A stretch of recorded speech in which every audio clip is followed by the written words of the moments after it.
Alrighty folks, looks like the ads are wrapped up, so we'll just head right on into the game here. Come on. Come on, Elden Ring. Come on. Welcome in, Star. How are you doing? How are you doing?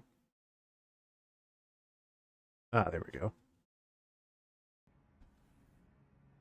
Planning to have a, pretty sedate day myself here as much as I can, since I'm in sort of the recovery period of a migraine. It's been, I want to say the worst of it was Monday night, yesterday morning, but it really did not recover on the timelines I'm used to them going. Oh shit, nope, fucked it up. Oh yes, that's right, I'll have to do my own death counters tonight. Golly gee. Oh hey, welcome in, Muesli. How are you doing, man? How are you doing? We are going to hopefully get to phase 2 of this fight on level 1 a little more consistently tonight than we did on Monday. But I also haven't done any practice since I played on Monday. So there's going to be a bit of rust to break off here. Whoop.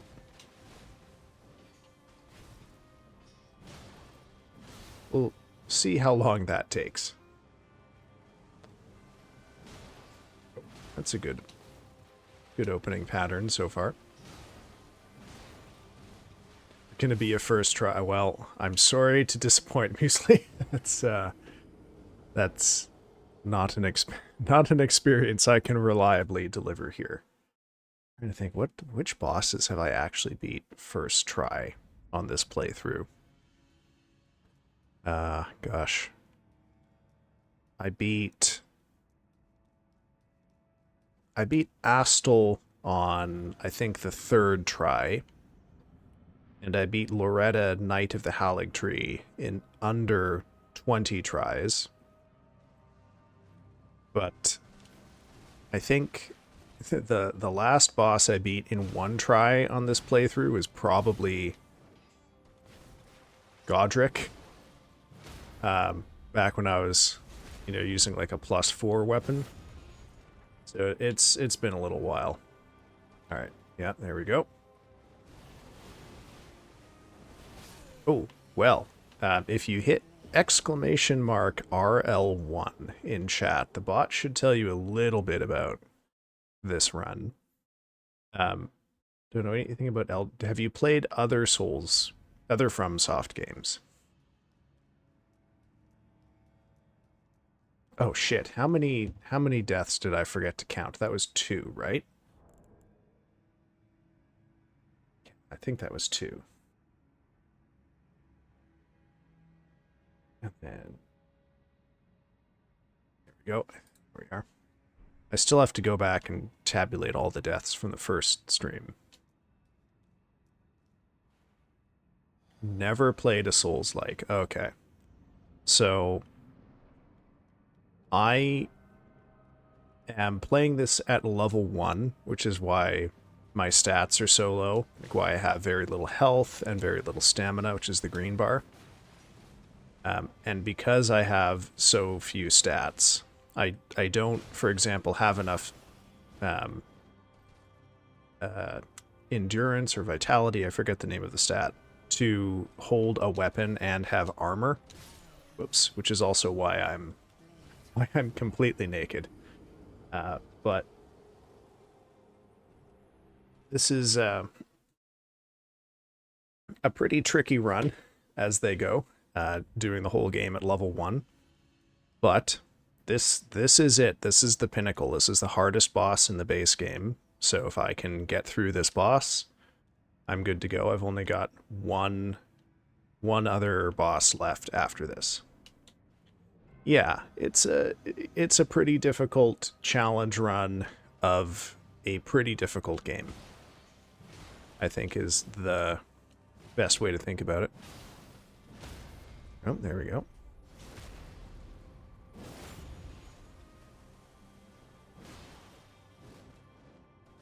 But honestly, Monday went... Oh, shit. I was thinking about how well Monday went and wasn't thinking about what I needed to do right now. Monday went way better than I thought it would. So I am tentatively optimistic that I might be able to beat this boss in fewer than 6 streams, which is what I tentatively figured would be the minimum.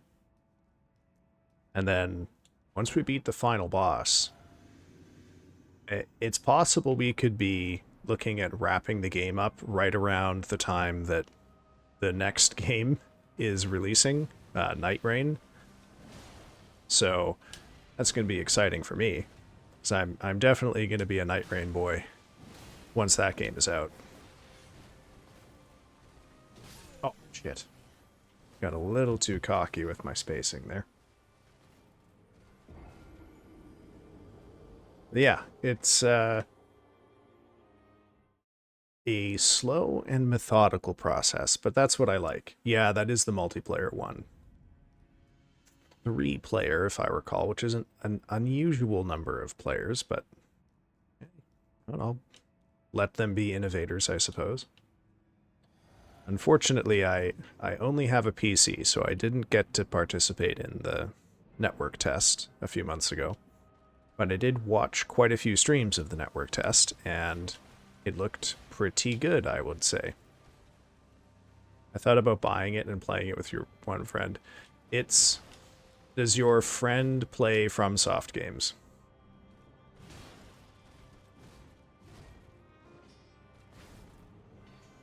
No? Okay. Well, you know what? That's not too bad. The main thing to keep in mind is, the game kind of expects that everyone playing it knows FromSoft game mechanics, right? So just keep in mind that... Shit, I fucked up the last dodge there. Yeah. The learning curve for FromSoft games is not exactly a 90-degree cliff, but it's pretty steep. But once it clicks, it'll start to, everything will fall into place pretty easily after that. But from what I can gather, it is the most similar to Elden Ring compared to any other existing FromSoft games. So this is, in a sense, practice for me to get ready for Night Rain. Wink. There we are.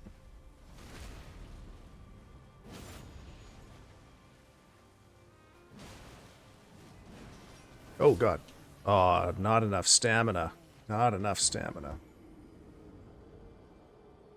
Oh, I think I forgot. I think I missed two deaths again. There we go.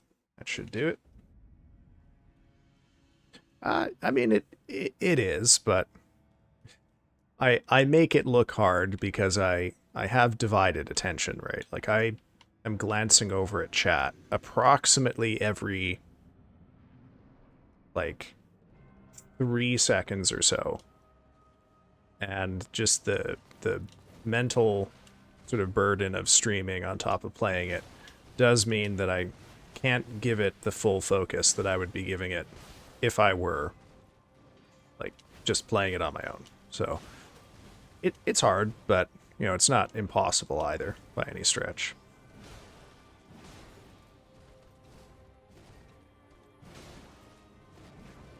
What about having a TTS read chat for you? I mean, that would be convenient for me, but I gotta say that I feel like that would probably be very annoying for chat. That's okay. The thing is I don't mind getting humiliatingly owned on stream over and over and over and over again. Oh. Oh, to just have it read it to me. Oh, I see. Yeah. I didn't say I love it. I said I don't mind it. Oh, shit. Okay, I'm gonna have to... I forgot a death counter there. Because like, games like this that are very technically challenging... Oh, shit. Okay. That are very technically challenging and that require a lot of practice. Some people find them very frustrating. Like, there's a pretty significant chunk of folks out there who just the nature to repetitively die again to learn a boss is a way of playing the game that they find unpalatable. And so just the entire sort of FromSoft model doesn't work for that kind of person. But that is essentially like the perfect game for me because I love that shit. Oh, that was wrong. Nah, we made it anyway. Nope. You know, I've always looked at it like this. You know, ultimately, the bosses are controlled by an algorithm, right? Someone programmed it to behave in a certain way. Oh, shit. And if you play the boss enough, you can develop muscle memory for dodging, and you can develop an intuition about the boss's attack patterns. So at the end of the day, it's the same algorithm governing how the boss acts. So if I fuck up and get killed, I have no one to be upset with but myself, right? Because the game is just the game. It's like getting mad at a rock because you dropped it on your foot, right? That's just, oh shit, that's just gravity. So whereas it seems to me that a lot of people experience these games through a veil of rage. I find them very relaxing and meditative. Like I don't I just don't get mad at these games, and I've never really intuitively understood the kind of person, or I shouldn't say the kind of person, the kind of attitude that I knew that was coming leads you to get just in extremely upset when, you know, the boss's big bullshit attack hits you.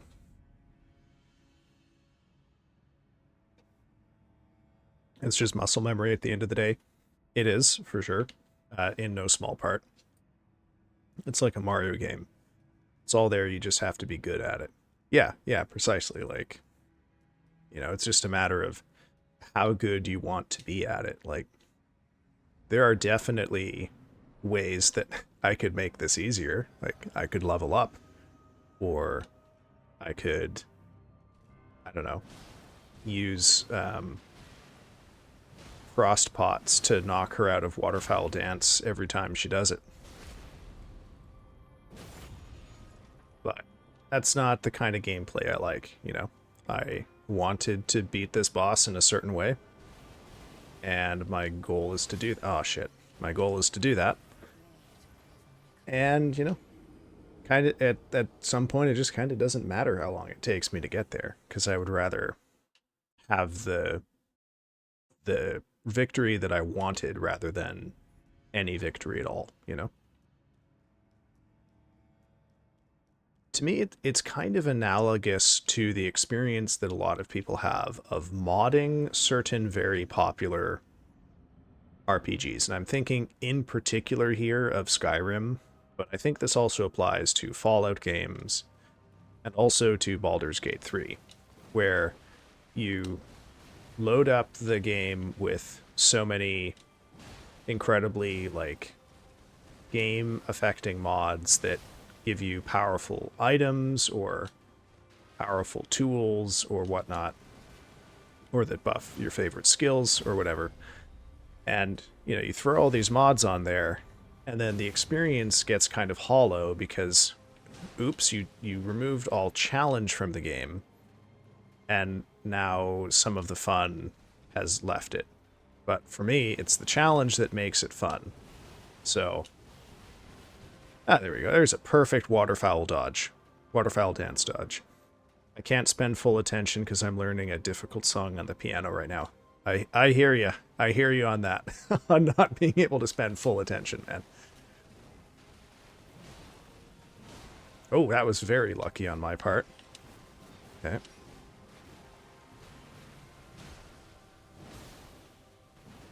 Whoop. It's not a bad fight. You know, this is a secret optional boss fight at the end of the game.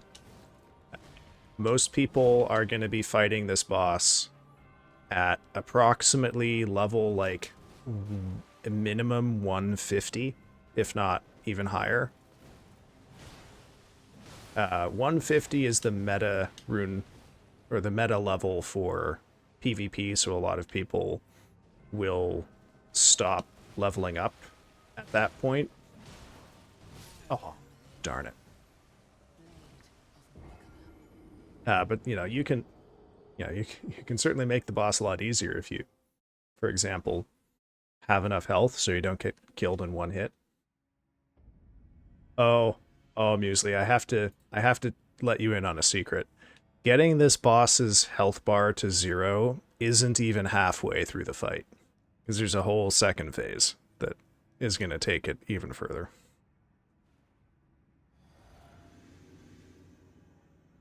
But I would like to show you phase 2 soon if I can. Just takes a bit of luck to get there. Ah, well, that's not going to do it. Yeah, it sure is. It sure is. Phase 2 is a hell of a lot harder.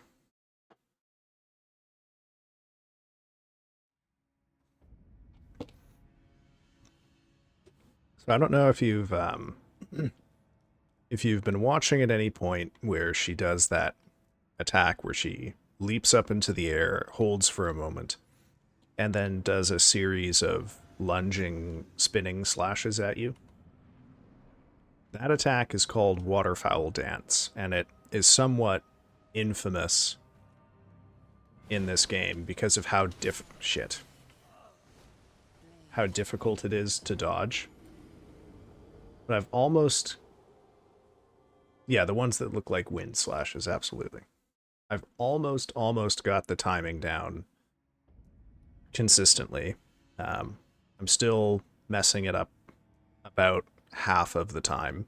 Unfortunately, you have to get it right 4 times per attack. So you need a really high level of consistency to make it work. But it's enough that I can sometimes get to phase 2 now. Shit. God damn it. And phase 2 has an even more difficult attack to dodge, which I have not even been able to start practicing yet. But, if I can get to phase 2, I don't know, 5 times tonight, I think that'll be a good bit of progress.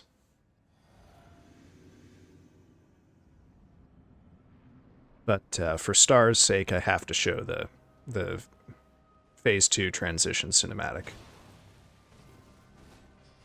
Oh.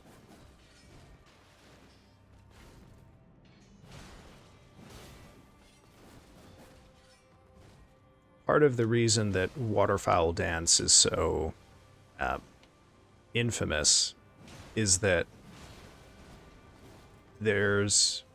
so once you get her down to, I believe it is 70% health,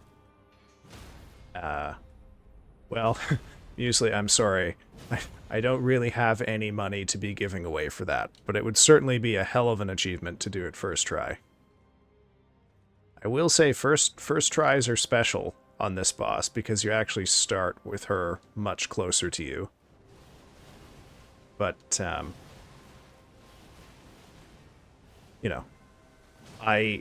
you'd certainly go down in legend if you beat Malenia first try. That's for damn sure. Oh, fuck.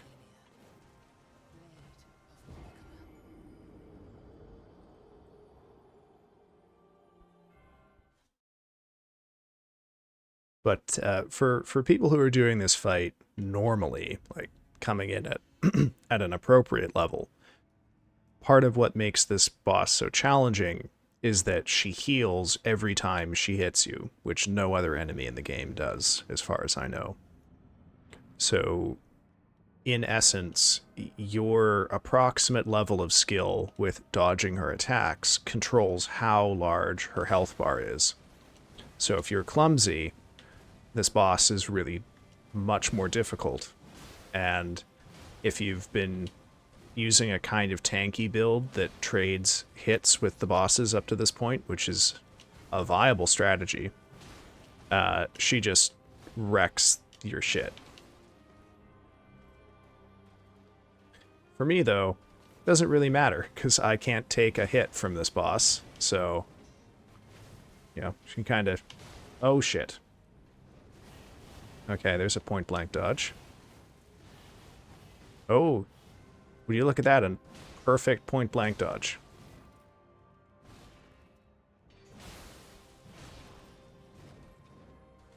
Hey, Labby Bell.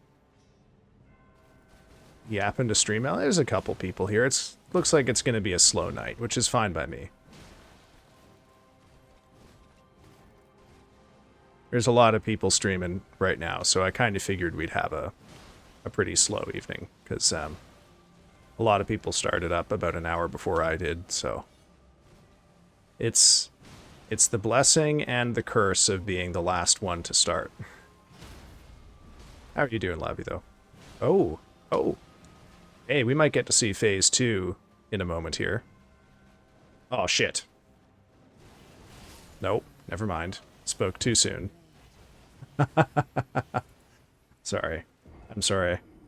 I got a little ahead of myself. I counted my chickens before they hatched. Why are you atting the bot, Lavi?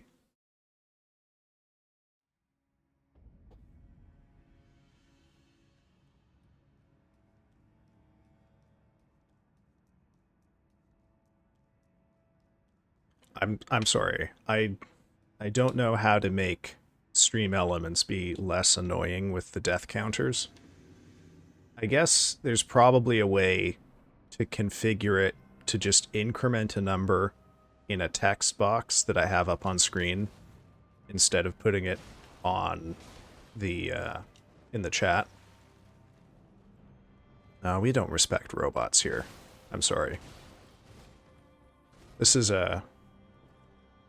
this chat's official policy is AI phobia.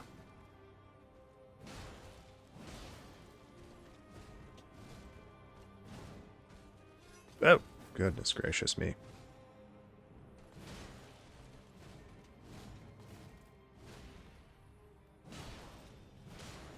Uh-oh. Made it. Aw, fuck. Okay.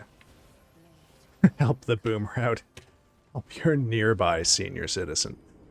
Oh, I would say that I'm not that old, but I certainly don't feel young tonight. Because my whole, like, I had a headache for 36 hours and my whole body feels like it's had like a muscle cramp.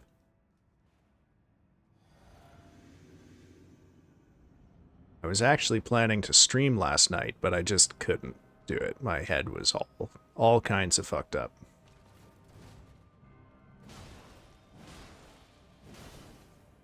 Oh, goddamn. I misread that attack for sure. Oh, how many times have I died? I think 3 times since I last incremented the counter. Yeah, okay.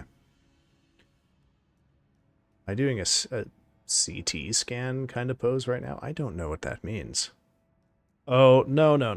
I'm sitting. I'm sitting. Oh, streaming from bed would be luxury, except I don't know. I would be worried about all of that. I feel like that would probably not end up being good for me. Oh.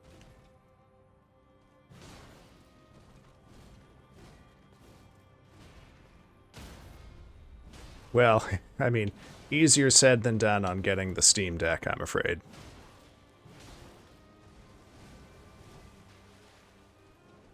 Yeah, I am not tech savvy. I'm sorry. I can learn things, but only with time and the ability to give it my focus, and I don't really have much of either right now.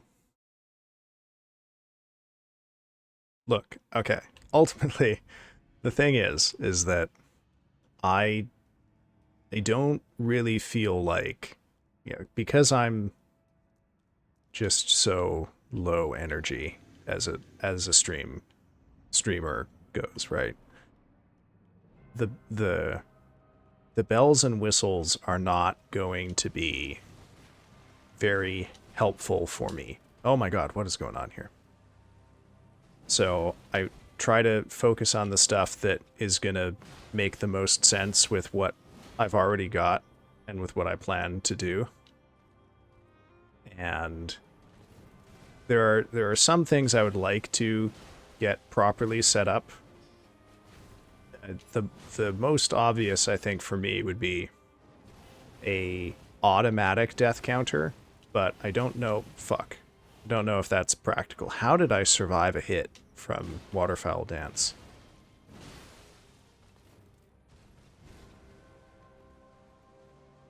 I can learn new tricks. I'm not a complete fool. Appearances to the contrary, I suppose. Oh, shit. Aw, oh, damn it. Got a little too hyped up about attacking her there. I think that's twice. Automatic death counter, and then I would also like to get set up sound-based redeems, but I don't really have a good library of them yet, because I don't want to have the usual ones that are in every sound redeem. And I have to say, as a viewer, I don't...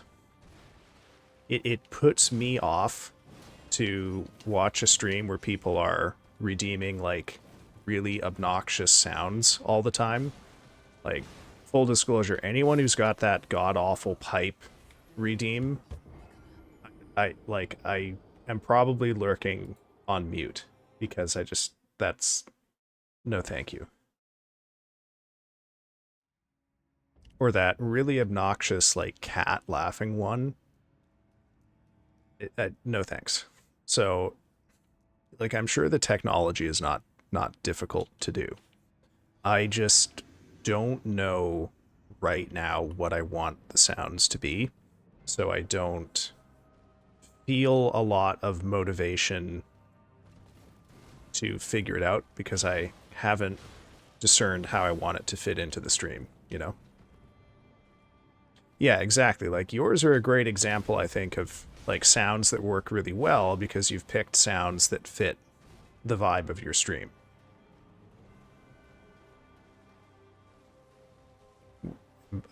So I guess, you know, for me, it's just, I gotta figure out which sounds fit the vibe of my stream, you know? Yeah, like, sound-based channel point redeems is what we're talking about there. Oh, look at that perfect waterfowl dance dodge. I should be proud of that. But yet, all I can think of is how many times I'm going to have to do that over the next couple of weeks. Okay, I gotta back off now.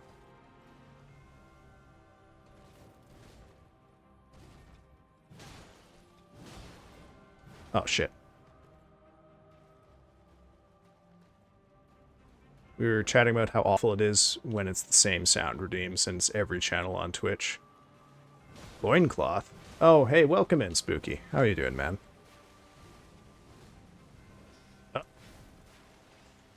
Or, I suppose I should say, welcome in, Cheerio. So, like, I know people, the people have spoken and they really want to, oh, hey, Muesli, if you've got it minimized, I think we got a good shot at seeing phase 2 here. I just gotta bait out Waterfowl Dance. There we go. Okay, we got phase 2 coming. I'll let the cinematic play out.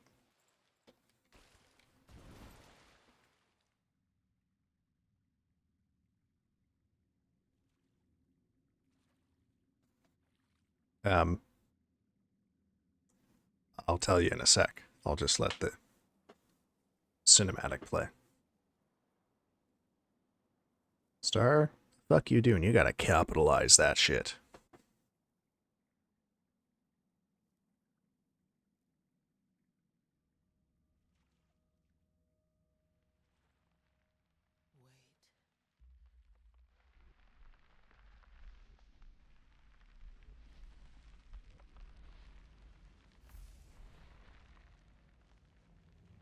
Okay, I see the vision.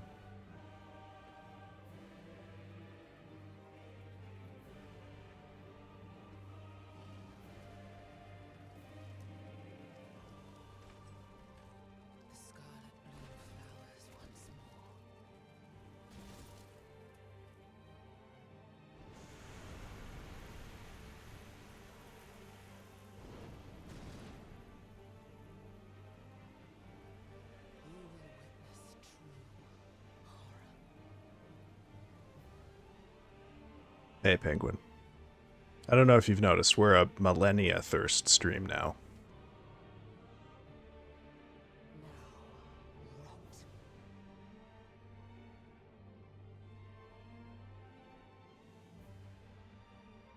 Okay, so now we've made it halfway through the fight. Fuck. There's a way to move right at the start of the phase that causes her to wildly miss with that attack. But I have not quite managed to Oh, for fuck's sake, are you serious? Okay. Well, God damn it.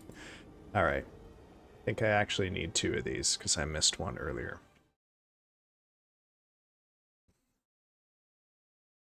She has... Here again, but don't give up. I will try, random commentator. Yeah, it's going to take a long time. So, basically, I've kind of got... Like, all of the pieces are in place for Phase 1, I just have to build the muscle memory to consistently put them together. Phase 2 has a third very difficult to dodge attack that I need to learn, so that once I get Phase 1 consistently, there's going to be a lot of attempts that get killed very early on in Phase 2. And no, the attack I'm referring to is not the one that she used to kill me. The disease that she has is called scarlet rot. It's the same one that you can be infected with, but it kills us, a normal person, very quickly. She, however, as a goddess, can withstand the infection much longer, so hence she gets to be a goddess of rot. Nope, that was a mistake. Oh god. There is a positioning dead zone here where you have to either go and get right up close to her or run as far away as you can.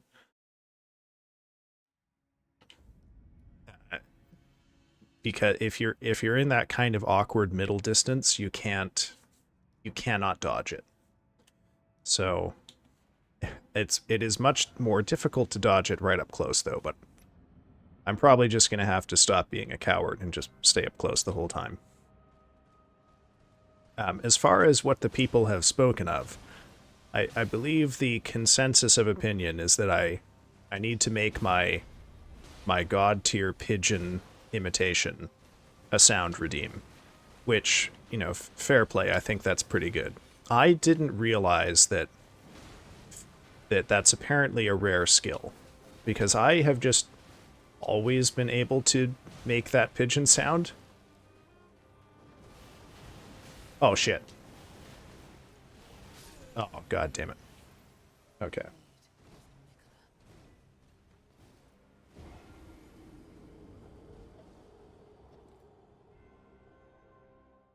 I am fairly sure Scarlet Rot is based on leprosy.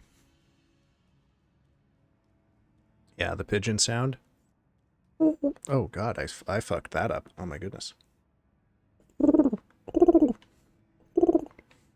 That one.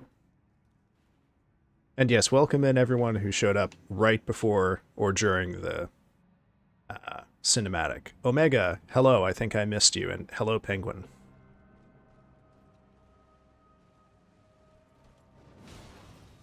Yeah, I didn't realize until I played Hatoful Boyfriend last week that... Oh god.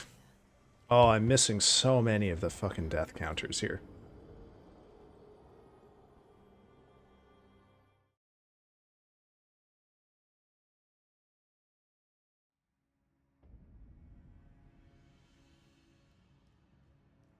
Yeah. Okay.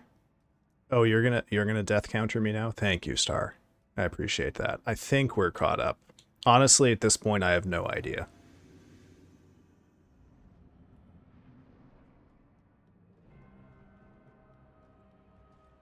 A whole new meaning to doing a 180? What do you mean?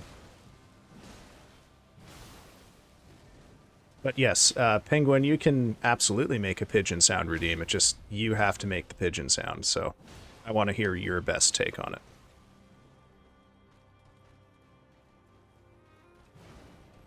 Oh, shit. Oh, yeah, we hit a funny number.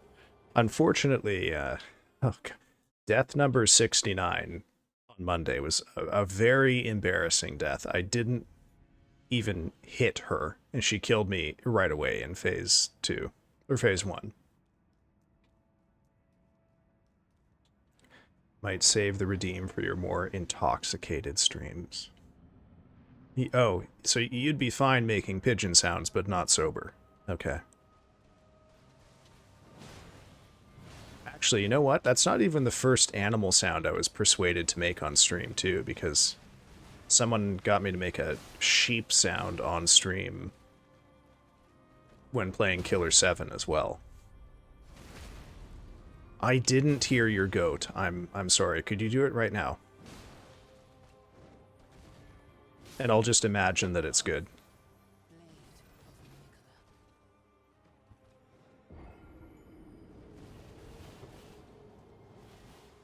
All right, thanks, Penguin. That's great. That was a good goat sound. I felt it in my heart.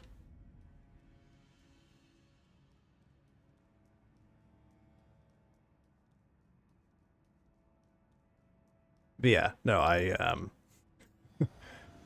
have this long-standing plan to have a punishment wheel for me if I fuck up the temporarily disabled redeem to ban me from using certain words. And I guess now making animal sounds can be one of the punishments that I have to do.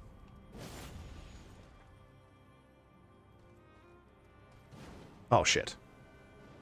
Nope. Yeah. Yeah. That was a good juke on her part.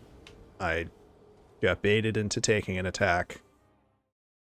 Didn't have enough time to circle around far enough.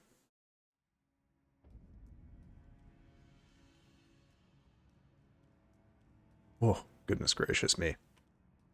But yeah, it's I'm honestly kind of surprised it's not going worse because I'm definitely still in the after effects of a migraine here. I feel like every muscle in my neck is alternately made of stone or jiggly. Oh god. And my my head is still throbbing a bit, but it's not nearly as bad as it was yesterday. I learned my lesson from the stream from back at the beginning of March that I tried to do on a migraine day just after I'd taken my medicine. Never again. Never again.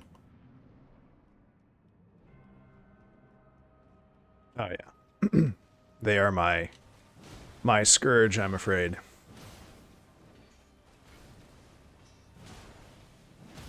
Oh, hey, there we go. That's a good opener. Oh, I've got lots of vitamins, don't worry. Oh. Oh. Oh, rare double. Oh, that was a devious combo. Oh, shit.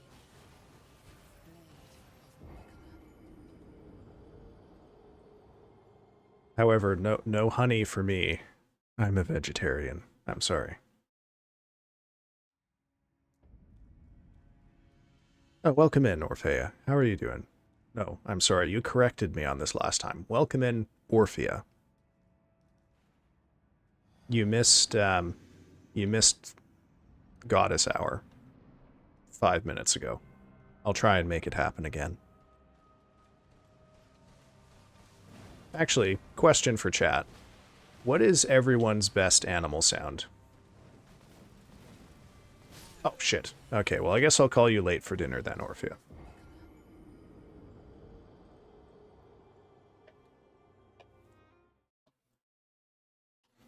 That's yours, too? Oh, can you also make a good pigeon sound? Chicken or cat? Quite the divergence there. Someone clipped your goat in heat. Okay, Penguin, you can post your clip here. But put an asterisk on that, because I have no idea if the bot will actually let you do it. But what I can say is I personally will not ban you for doing it. Oh, for fuck's sake. Okay, okay, late for dinner. Did you, like... Because I had no idea this wasn't a sound that everyone could make. Has that also been your experience? Are people shocked when they hear you make it?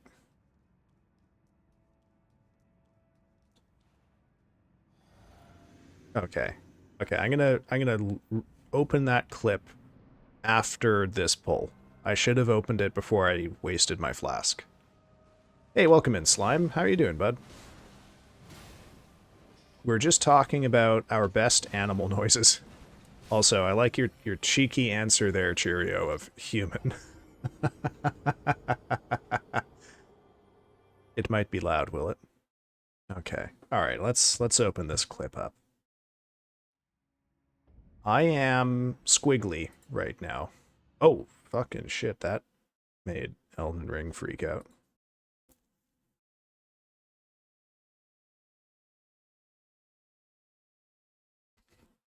Oh, damn, that is pretty good. That is pretty good. I think my goat was... The goat that I did on the Killer 7 stream, I think, in retrospect, was really more of a bored sheep. Which I don't think really captures the particular attitude or opinion of goats.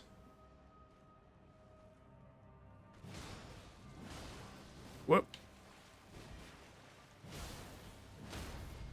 There we go.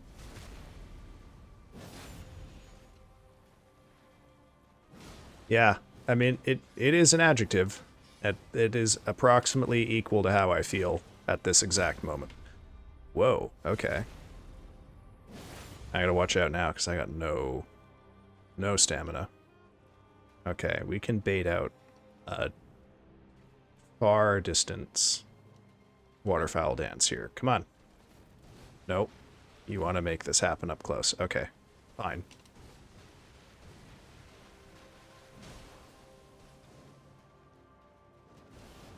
Nope. Fucked it up. Ran too far. The blue bar between stamina and health is LP. It's what you use to cast spells or use Ashes of War, which are like your weapon abilities. So this is the Ash of War I have right now. It puts ice on the ground, but I don't use it for this fight.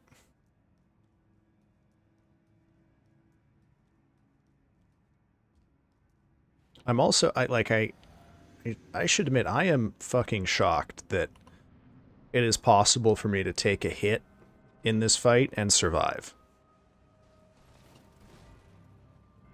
It's happened a couple of times tonight, and I don't know if that's just me getting breathtakingly lucky with a mechanic I don't fully understand, or if I just have overestimated how much damage this boss does the entire time I've been playing this game.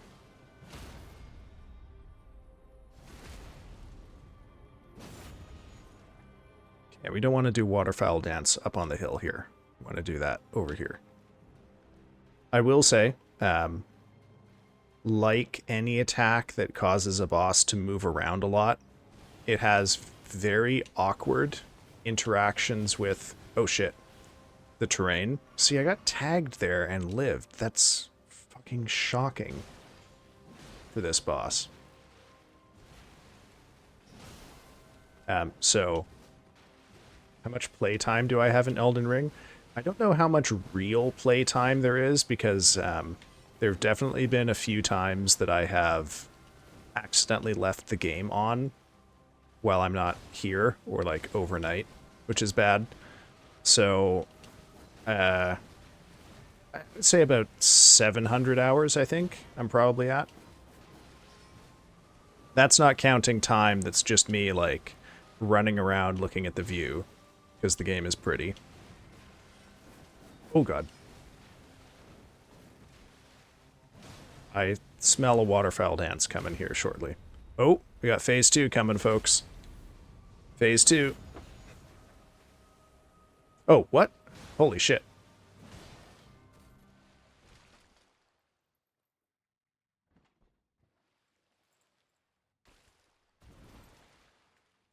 Yeah, 700 hours over 3 years. It's pretty much the main game that I play.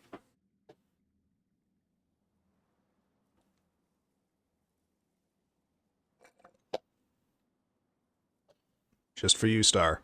We'll watch the whole cinematic again. Also, essentially, a bunch of people are in here now since the cinematic started. Or since the last time.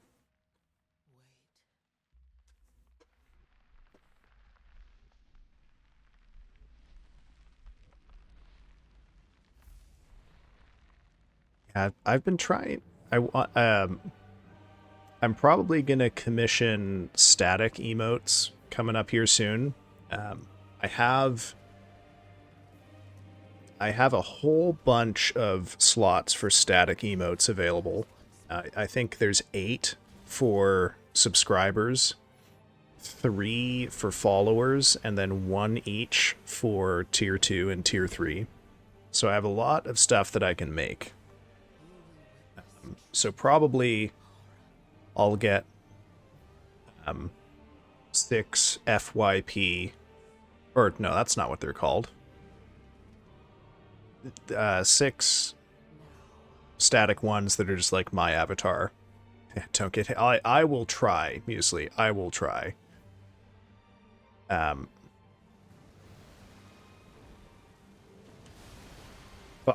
Fuck. Okay. I'm so lucky, because that flower opening will kill me if I'm not careful.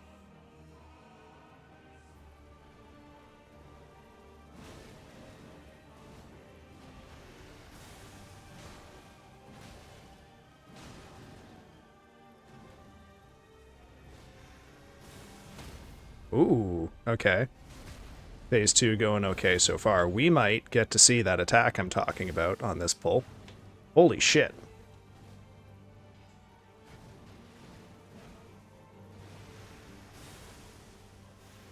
Yeah, here it is. This is the other one. Run, run, dodge, dodge. Fuck. Okay. So this is the clone attack. The clone attack requires you to dodge 6 clones and then her final attack. And, oh man, it sucks. And also, she can do waterfowl dance in that phase as well. So it's it's a spectacle for sure. Oh yeah. But once I get that attack down, I've got this fight in the bag.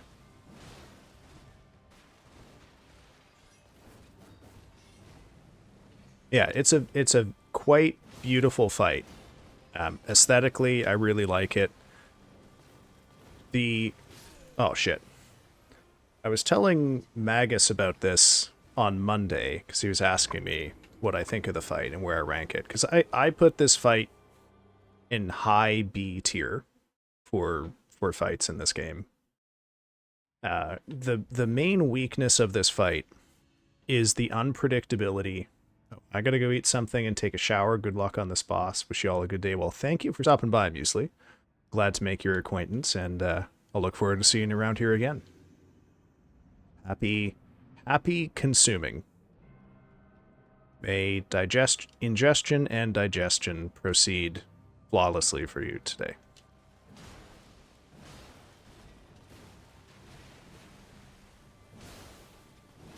Ah, fuck.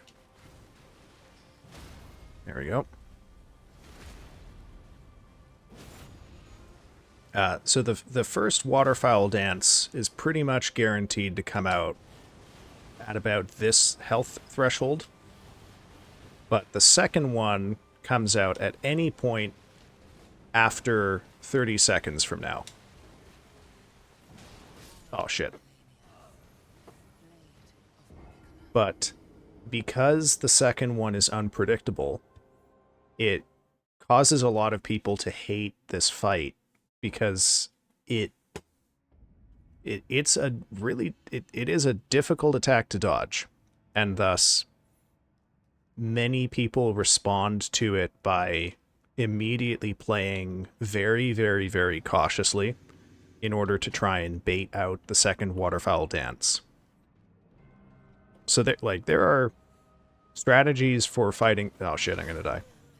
Fighting this boss where you rush her down to 70, deal with the first waterfowl dance, fight her for 15 seconds, and then spend 20 to 30 seconds just running away from her. Then you try to bait out Waterfowl Dance 2, dodge it, then spend 20 seconds fighting her, then get your spacing, etc., etc., repeat. And that is a very unfun way to fight this boss because you end up in a attack pattern where you basically spend most of the fight running away from her. So, unless, like me, you're willing to learn how to dodge this attack point blank, the unpredictability of it really, like, completely changes the texture of the fight. And then, of course, lots of people hate Phase 2 because of the clone attack, but I can't do anything about that. Can't make everyone happy.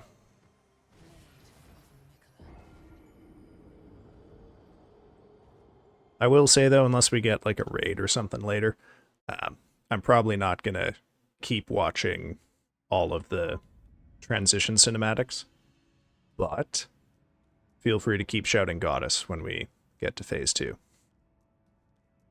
As was tradition with Godfrey, we would all shout Warrior.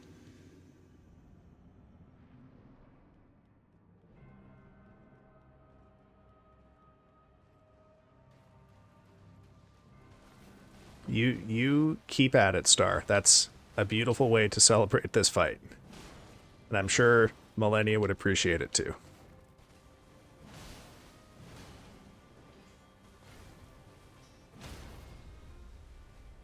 I did want to try... Oh no, hold on. I need to finish a subject of discussion from earlier. Emotes. So probably the first batch of static emotes will be like 6 of just my avatar doing something. I haven't decided exactly what those will be yet. Shit. And then I have a bunch of other things that I can put in. And I want one of them to be a characteristic object for the stream that gets recolored in different ways. Like I would like to have, you know, square brackets object in like the trans pride flag colors, for example, and then one for the rainbow colors, etc., etc. I just don't know what that object should be quite yet. God damn it. Okay, we got one more good pull in us, or 2 more shitty ones before we have to go for the ad break.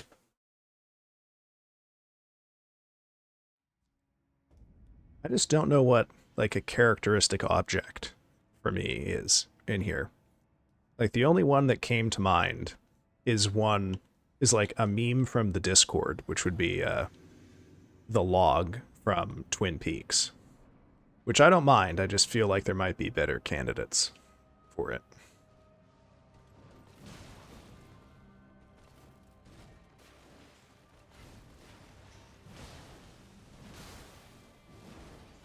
Whoop.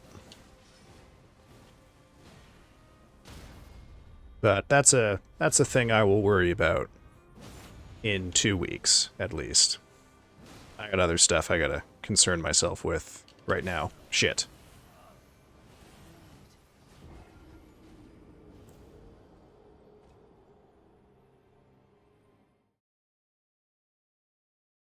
The log, yeah.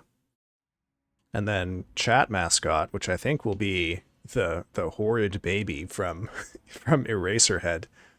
Okay, we got an ad break coming up here in a moment or two, so I'm just gonna send us off a little bit early because there's not quite enough time to get a good pull in if it happens. So, we're going to take a 3-minute break here in just a moment, folks. While we are off in ad land, feel free to go grab some food, grab some water, or you can do what I'm going to do, which is get up, walk around, and stretch my muscles. All right, folks, I will see you in just about 3 minutes. Bye-bye.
All right, folks, I am back. Let's get right back into the game here. Oh, hey, welcome back, Axe, and thank you for the lurk.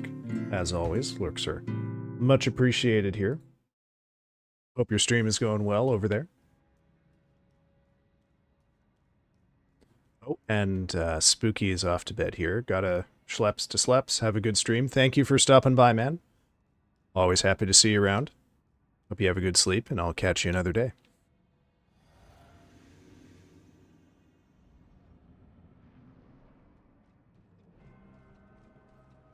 All right, Malenia.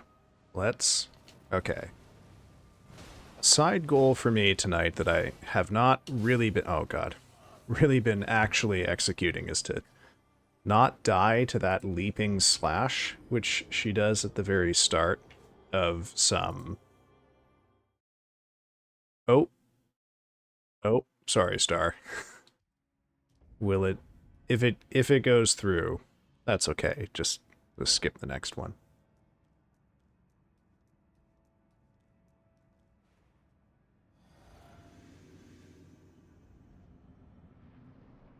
Nope, looks like it didn't go through. Okay, we're golden. I guess I got overruled because I'm, you know, the broadcaster. I thought I had that thing set up so it wouldn't take increments more often than once every 15 seconds, but it... Oh shit. There were a couple of times it didn't quite work. Still on the BRB screen. Not according to OBS on my end. Is anyone else still on BRB?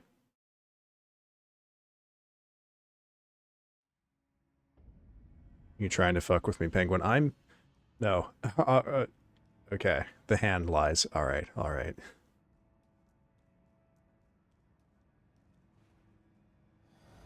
I will say, I feel like I've been pretty lucky in that I have yet to actually encounter a technical problem with streaming that I couldn't immediately solve. So I don't know what I'm going to do when that happens, which will, I'm sure, you know, happen one day.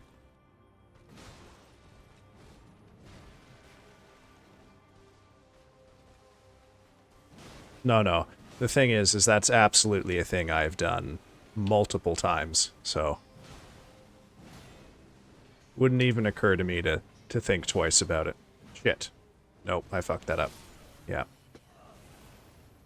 Okay, so the thing about dodging a point-blank waterfowl dance is you have to run right at her, because her model...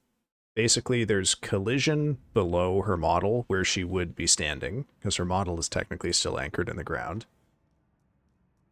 And you have to then use the collision to push yourself around her a certain number of degrees. 90 is too much, but 180 isn't quite enough. And if you are not... If you're below 90 or over 180, she will still tag you with the attack. So there is a bit of finesse to it. There's also not, as far as I can tell, absolute certainty on the 180 part of that. Oh, shit.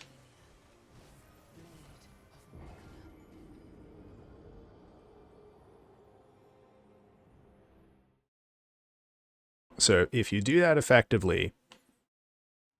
The way that her model turns to track you with that attack will cause her to miss you dramatically, and then you can basically just dodge it normally at that point.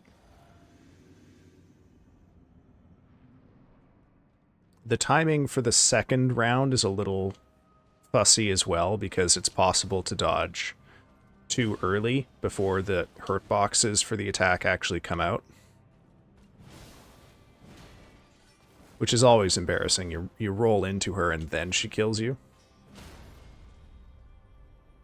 But with that one too, you also have to be careful to not dodge into her model and get deflected off to the side. Which will... Shit. Fucked it up. Which will also cause you to get killed. So.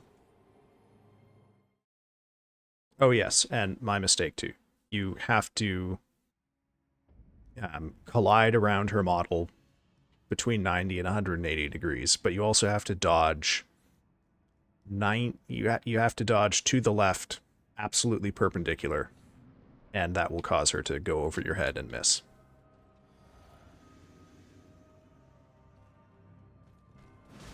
Fortunately, you don't, even though the attack looks a lot different and does a lot more damage in Phase 2, the timing is the exact same. So, the Phase 2 version If you can dodge it perfectly in phase 1, you don't have to learn anything fancy. Fuck that up. God damn it.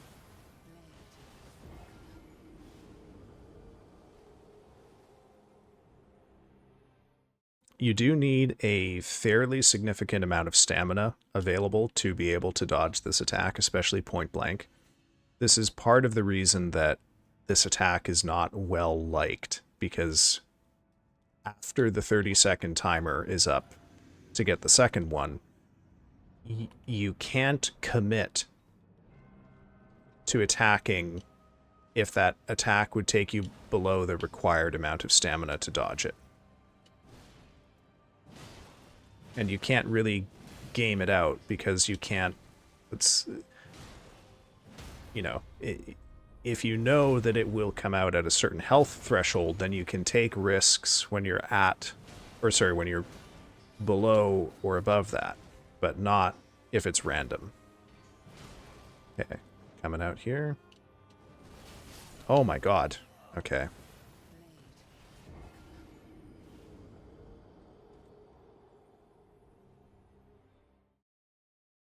I've lost my muscle memory. I did this okay in phase 1. Ooh, now it's not going so great. That's okay.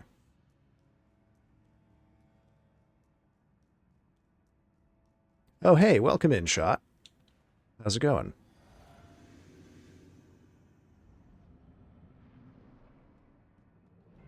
Got any monkey business you're up to tonight?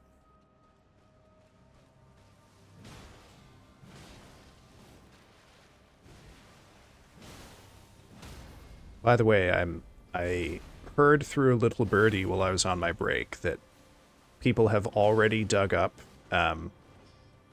Gura's upcoming indie persona. So I can link what appears to be that, or show you before we go to the next break. But looks like it's already underway, so I don't think we'll be waiting a terribly long time for it. Yeah. Which doesn't shock me at all. I mean, someone with my understanding is that Gura was the biggest one in Hololive, so I'm sure, from the sounds of it, like a lot of the stuff that was stressing her out about streaming was not streaming, but like all of the other shit. So being able to have something where she can just, hit the start stream button and have that be her job, I think will probably be a lot better for her. Oh god. Oh, what is happening here? Goodness gracious. Oop. Yeah. I mean, I only know this stuff sort of askance because I wasn't really up on it, but it doesn't seem like she was mad at the company. It just seemed like, they want her to be doing lots of big, complicated, behind-the-scenes projects, and that specifically is the thing that caused her a lot of strain, so good for her, Her audience is so big, she's set for life. She'll be around as long as streaming is with that. Just about to go to bed. Ah, well, thank you for stopping by, Shot. I appreciate the thought. Hope you had a good day, and I will catch you around some other time. I guess I should say, just for everyone who's here, I will probably not be around pretty much at all for the next 4 days. Like, I might be around in the evenings a little bit, but I have a lot to do, and then the weekend is a conference that I'm attending. So I may not be in the Discords very much or in folks' streams for a little while. But I will be back, I promise. It's just, day job is going to take up a bunch of my time for a little while. There we go. Okay, phase 2. Sorry, we're going to skip the cinematic this time, folks. There we go. I got her to miss. That's what you're supposed to do. See you later, shot.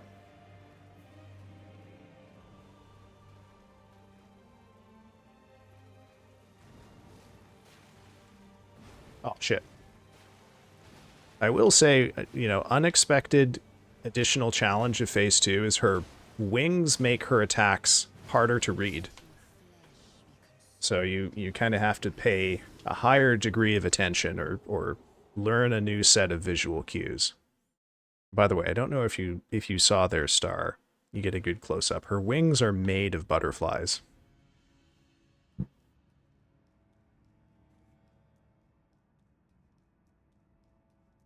Yeah, yeah. We'll probably get another good look next time I get into Phase 2, so I'll give you a warning.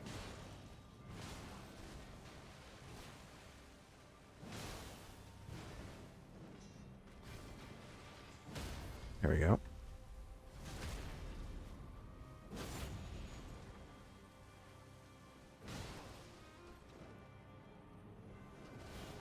Oh, shit.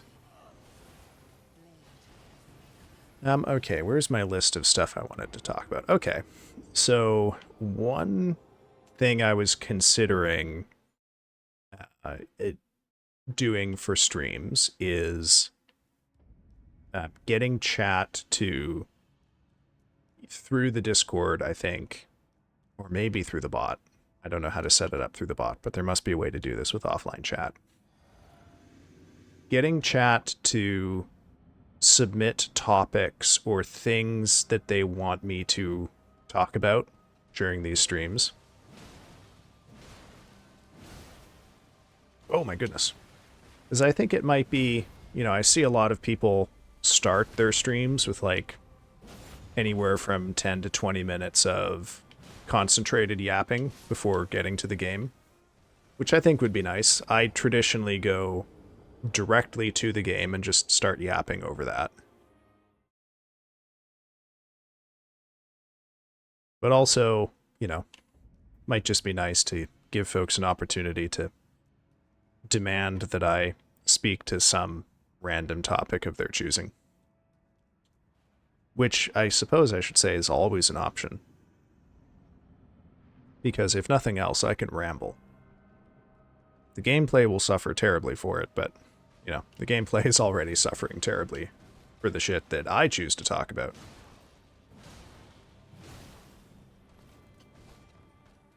Oh, dear. Oh, fuck. Bad. Aw, damn it. Yeah. Bad pull. Bad pull.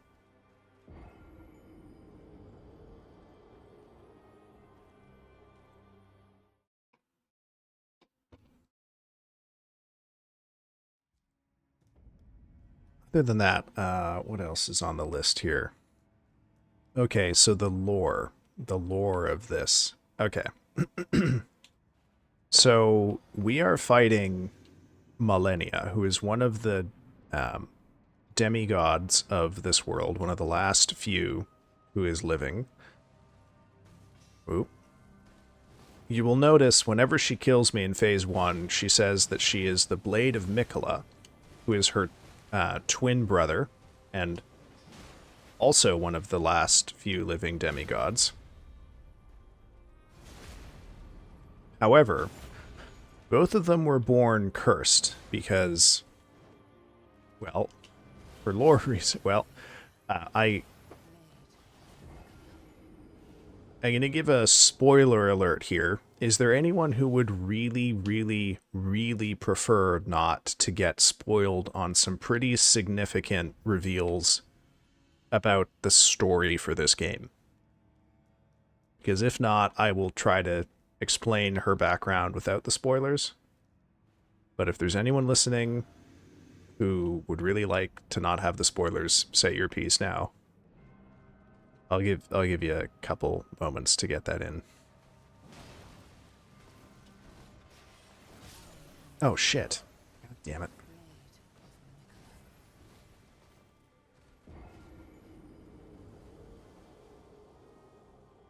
Is that a no on the spoilers? Okay. Okay. I will proceed then. So the current... Oh. Oh. Is that... What is we? What is we slash? Uh... everything okay there, Star?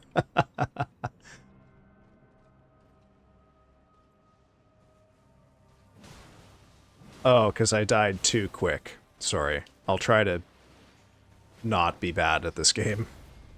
Oh shit. I missed the fucking riposte again.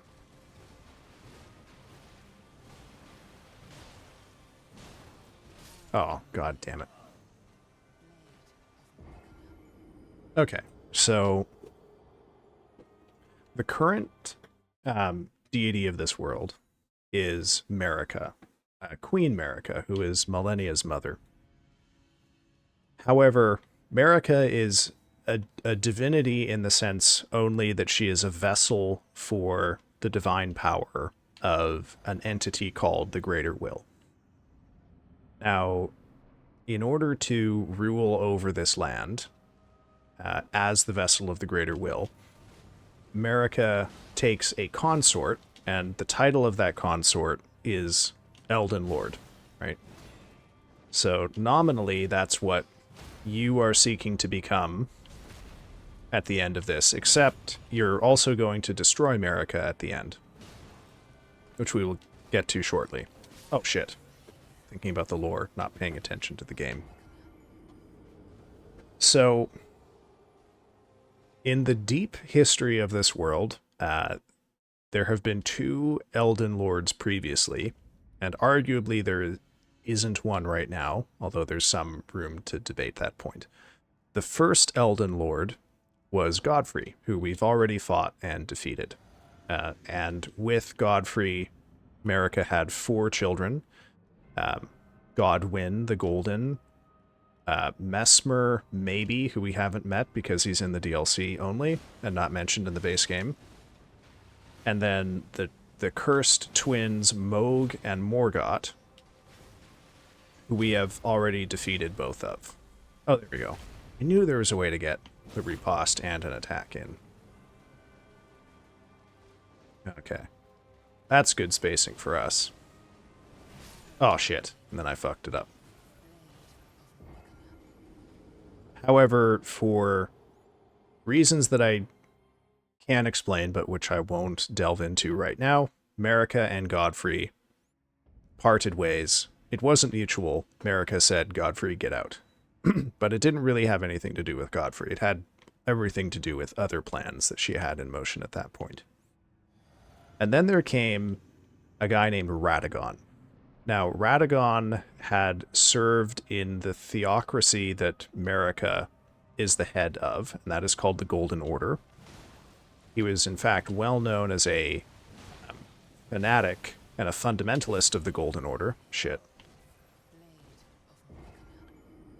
Radagon was also able to do something Godfrey had never been able to do, which is subdue the Carian royal family, which was one of the rival powers in the Lands Between. Lands Between are the world that this game takes place in. The Carians were backed up by an army of knights who wielded magic. The Carians also administer the... Burbs? Carians?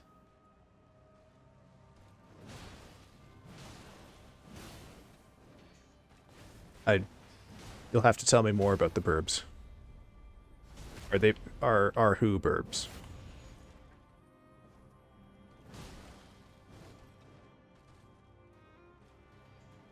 Oh, Carian for the Carians.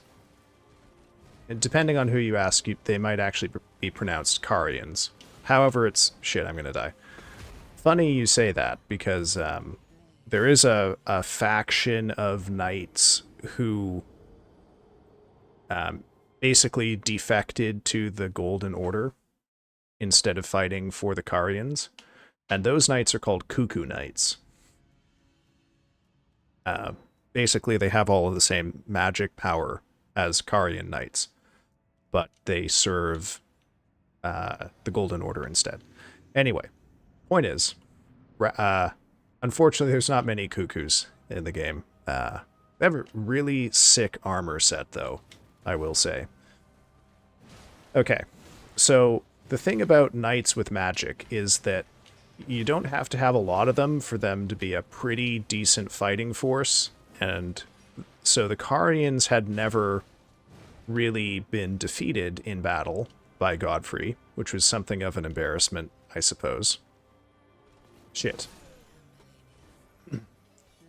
Now, Radagon comes along, and he looks at this situation and he says, okay, Godfrey, 10-foot tall man full of muscles with a huge axe, could not beat them in the field of battle.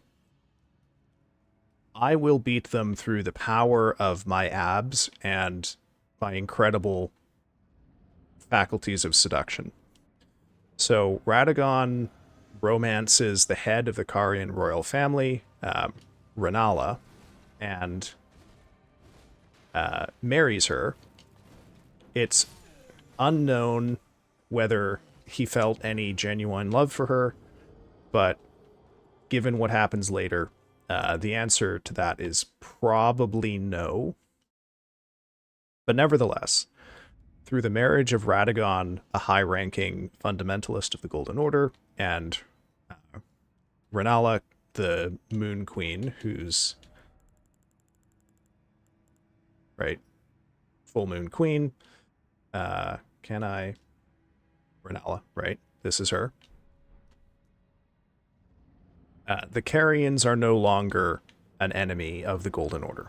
I don't know if they're like buddy-buddy, but they've at least resolved that conflict by this. Now, they have several children. They have 3 children, Radagon and Renala. They have Rani, who, if you are familiar only with, memes about Elden Ring, you will know Rani as the witch with the huge hat and who lives in a doll's body and has 4 arms.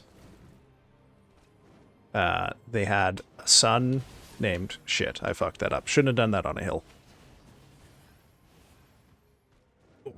They had a son named Rykard, who would eventually become Rykard, the god-devouring serpent, who we defeated, way back in the middle of January here. And they also had a son named Radon, who we have defeated once and will have to defeat again when we get to the DLC. Now, Rani specifically, I don't know about the other 2, but Rani was a candidate to take over for Marika if Marika ever died, or if the Greater Will wanted to replace her as vessel of its divine power in this world. Rani, however, didn't like that. We aren't going to get into that here so much, but what does eventually happen is that Godfrey is exiled from the lands between. Marika has no Elden Lord. She looks around for potential replacements, and who's this really effective leader who has brought the Carians to heel and has effectively, ended one of the 2 major fronts of our military conflict? It's Radagon. Okay. So at some point, Radagon abandons Renala and goes and marries Marika, and so Radagon becomes the second Elden Lord of this world. Now, what you learn through digging into the lore is that Radagon is actually, and I will say this with no, the game provides no firm clarity on exactly how this is true, but Radagon is Queen Marika in some way. They appear to be able to exist fully independently from one another, but they are the same person, somehow or another.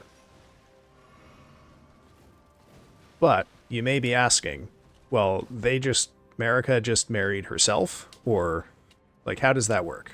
And that's a great question, because it seems that, Marika has done something not quite right by marrying herself, because the children that she has with Radagon are born cursed. So that union produces only two children. It produces Malenia, and it produces Mikola, who each bear a distinct but debilitating curse. So Malenia is born infected with scarlet rot because she has been touched by a different outer god, the scorpion goddess of rot. Here, I'll let this cinematic play out because you can see that her wings are made of butterflies. But yeah, the outer god of rot is associated with insect life, so scorpions, butterflies in particular, and then in the DLC we'll see like centipedes and spiders. Which, yes, I know, not technically insects. Don't be a pedant. Mikola, on the other hand, is born unable to mature. He is an eternal child. And this causes some other problems that we can get to when we move to the DLC. But Malenia, people on Monday's chat were asking if we should call her mommy. And I said, no, Malenia is not mommy. You've got this completely wrong. Malenia is not mommy. Malenia is the really, really, really protective older sister, because she has essentially dedicated her life to protecting her younger brother and ensuring that his plans have someone to defend them. So yeah, welcome back, Penguin. Welcome back.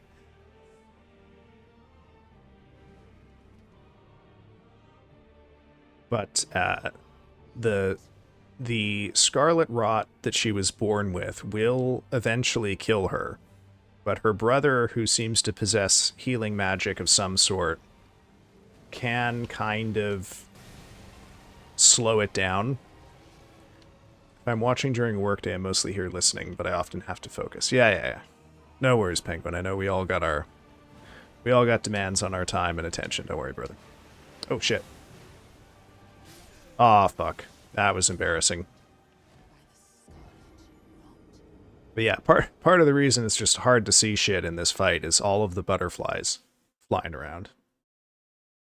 I hope you able to get a good look at that one that time, Star. They had a son? Oh no. Oh no. What did I say? Oh dear God. Okay, I'm gonna look at that after this pull.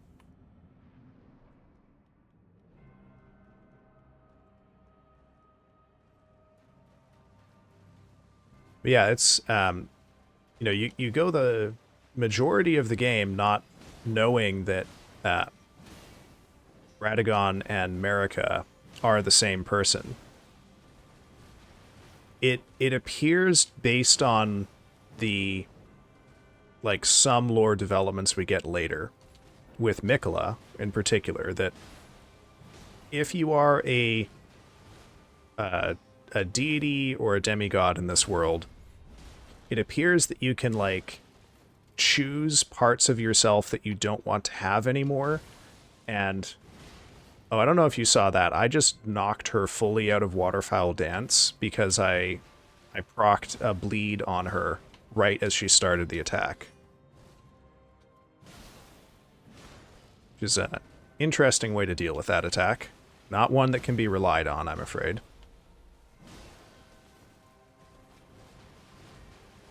Oh.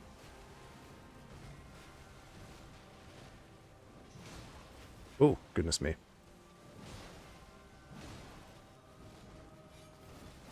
Sorry, trying to focus here.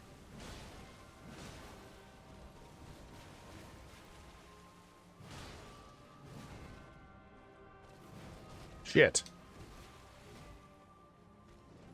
Oh my God. What is going on here? There we go. Okay. What was I talking about moments ago before I tried to lock in there? Oh, welcome back, Orphea. Have you seen the transition to Phase 2? We just got about halfway through the fight. It's coming along. My goal was to get to Phase 2 5 times this fight, and I think this is now the 5th. So, I have met my goal for the evening. Now we just gotta survive a little longer in Phase 2 each time. This fight will probably take me, I would guess, 5 streams to beat this fight.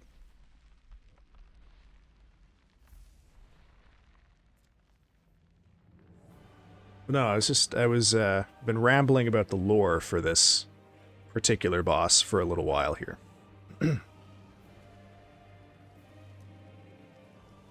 Goddess. Yes, indeed.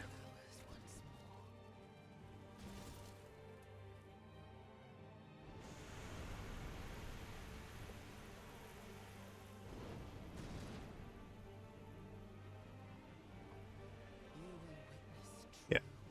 Just for you, since you're being so fucking diligent about handling the death counter, Star, I'm gonna watch the cinematic just for you.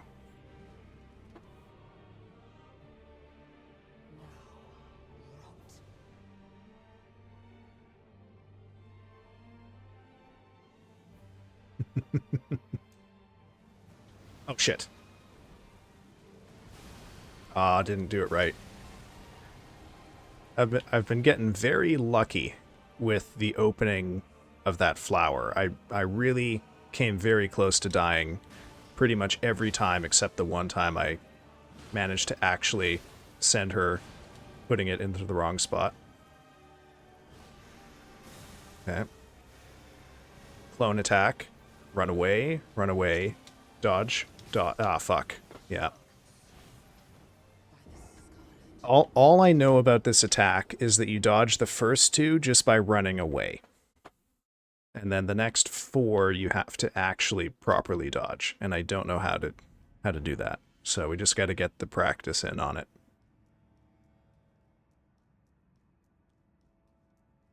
Okay, sorry. I remembered what I was talking about before.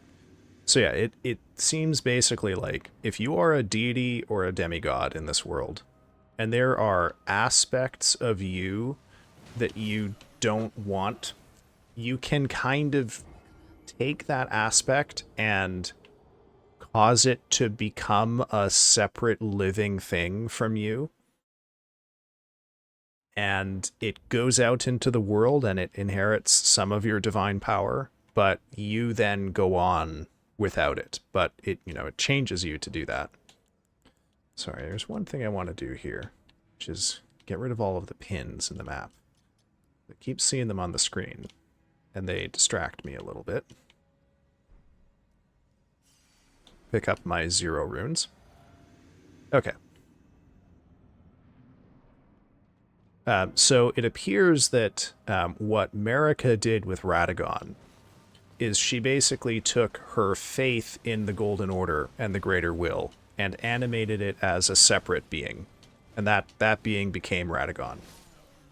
But as we will see, it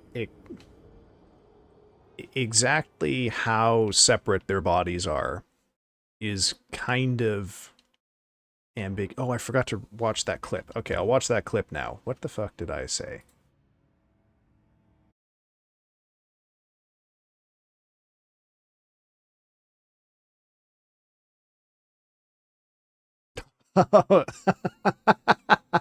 I see now.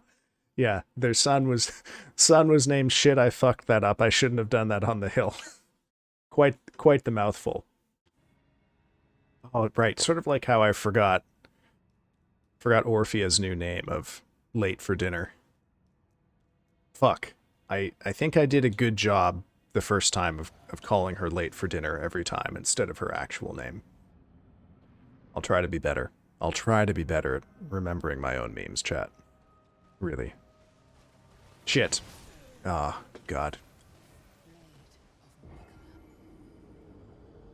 Um, so in the DLC, we see an example of another god who is cleaving off parts of their own essence to basically change what they are.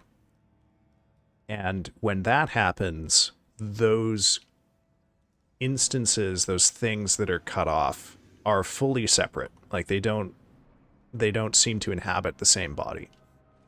But as we will see with Radagon and Marika, the suggestion seems to be that they do in fact share a corporeality somehow or another. However, it's also possible, given the context in which we see this, that Marika might be reabsorbing Radagon, or Radagon might be absorbing Marika and becoming the dominant. Oh fuck, I'm gonna die. Yeah, becoming the dominant entity in that relationship.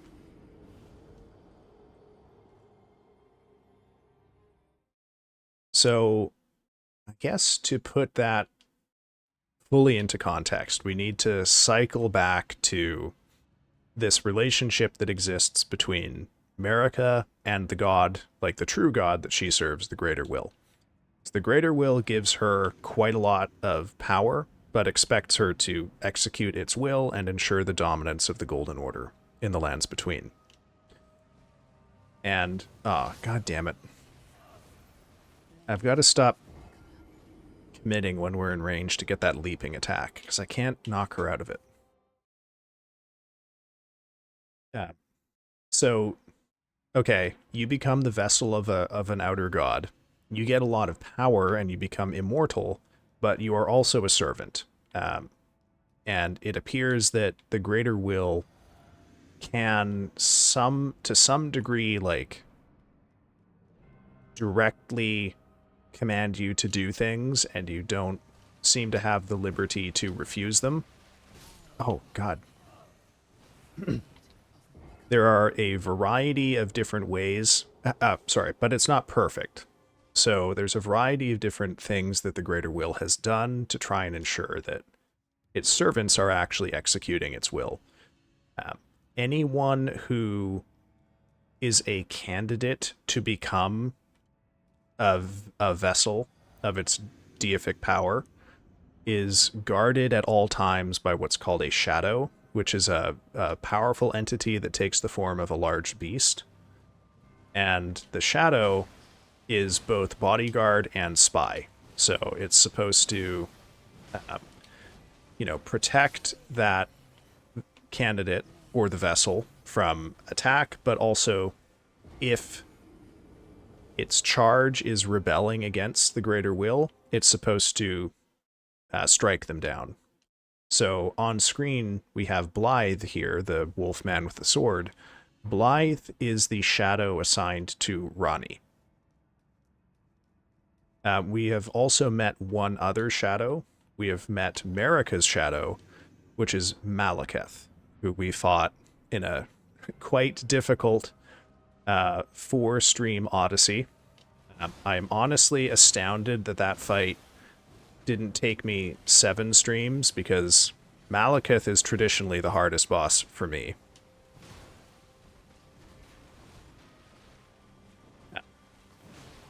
In addition, the Golden Order also has a...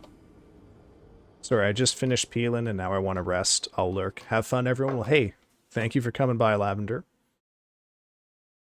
Always appreciate the lurks. Hope you have a good rest there. Your hands aren't too sore from peeling. Yes, I will keep yapping about the lore. I think you've probably heard a lot of this before, Lavender, but maybe the repetition will be edifying somehow or another.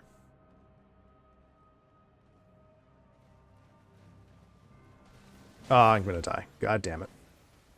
Oh, Penguin is setting Star up for some real danger here. Okay, I will VIP Star Miria. Star, I don't know if... I think you have seen it, but just so you're aware, you can be punished now. Watch out.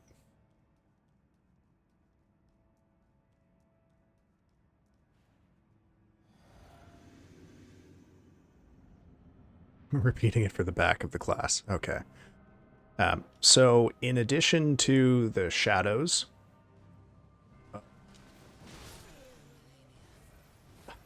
oh, penguin. Late for dinner has redeemed a VIP punishment targeted for you. You have to compliment someone in chat.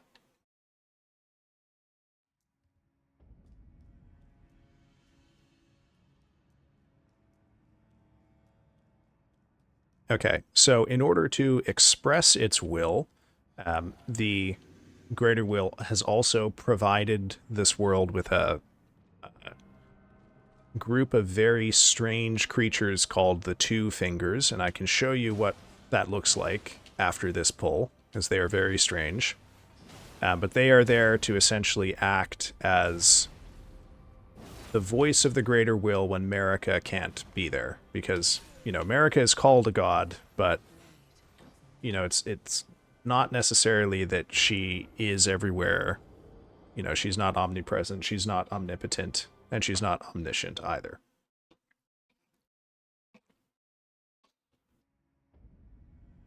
Orphea Cross is good at coming up with conversation topics that are fun to engage in, even though she hasn't given her coordinates from this morning. Wow. Well, there is a compliment in there. I feel like it was a bit of a mixed message there, Penguin, but I'll take it. How do you feel about that, Orphea? Does that qualify as a compliment for you? God damn it, I didn't call you by your true name late for dinner.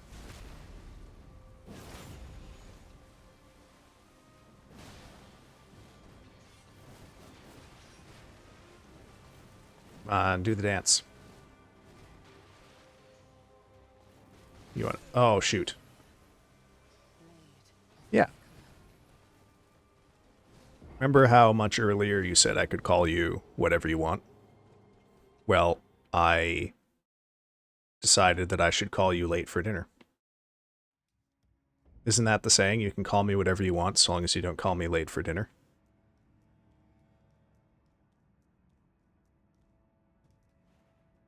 Maybe that's... You know, admittedly, I've only ever heard my grandma say that, so maybe that's a bit of a deep pull as a joke to make. I'm trying to resurrect 1950s era memes with that. Probably not. Probably not the greatest strategy. Well, now you have. Courtesy of my grandmother. Oh, shit.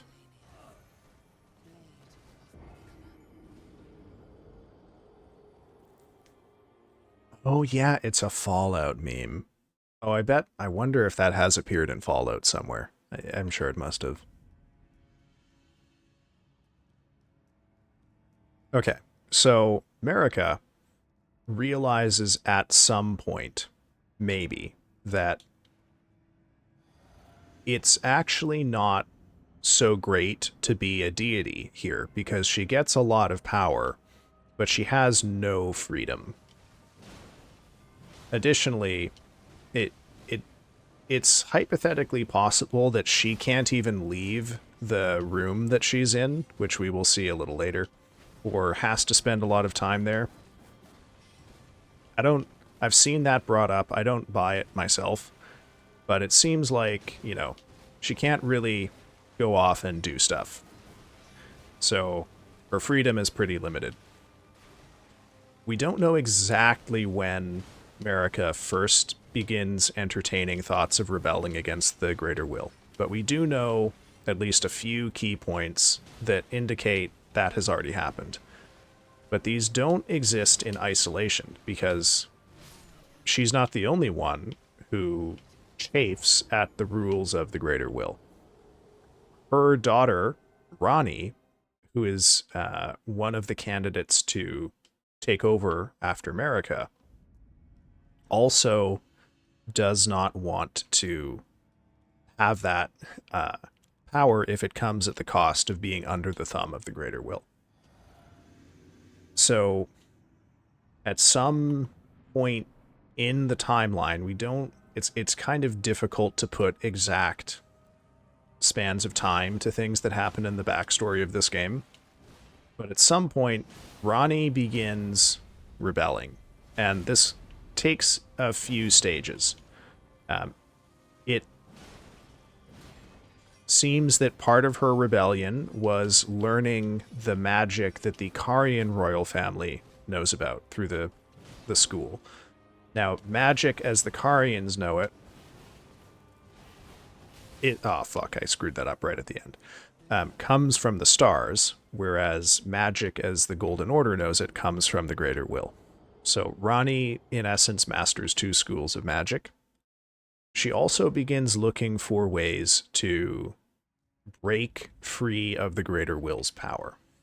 Now, the Greater Will, in order to make Marika the vessel of its power, has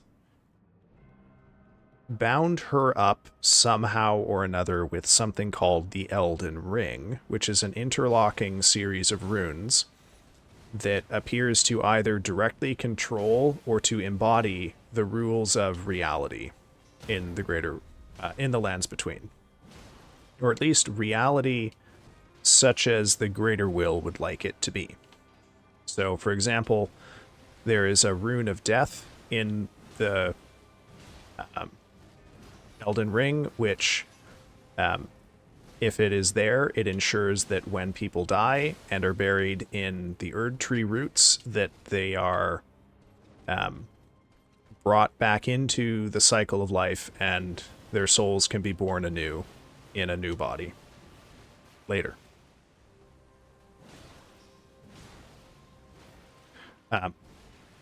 One of the things that Rani discovers is that while her corporeal body exists, like, that is basically the seat of her divine power, but it's therefore also the seat of the Greater Will's control over her. So in order to break free of the Greater Will, she has to she has to somehow lose her corporeal body, aka die. But Elden Ring says deities can't die. So this is stage 1/stage 0 of Rani's rebellion. We also don't know for a fact if studying Karian magic was a thing that preceded her decision to rebel or happened around the same time. After an indeterminate period of time studying this matter, Rani either discovers or creates a ritual that would allow her to, in essence, it's a ritual to destroy a god, but it's set up in such a way that it can actually do some different things. So the way that this ritual is supposed to work, is that you carve onto the god's back 2 sigils that look like centipedes. One of those sigils allows the god's body to be killed, and one of them allows the god's soul to be killed. And what Rani realizes is that the nature of the ritual only requires that both sigils be carved. They don't have to be carved into the same body.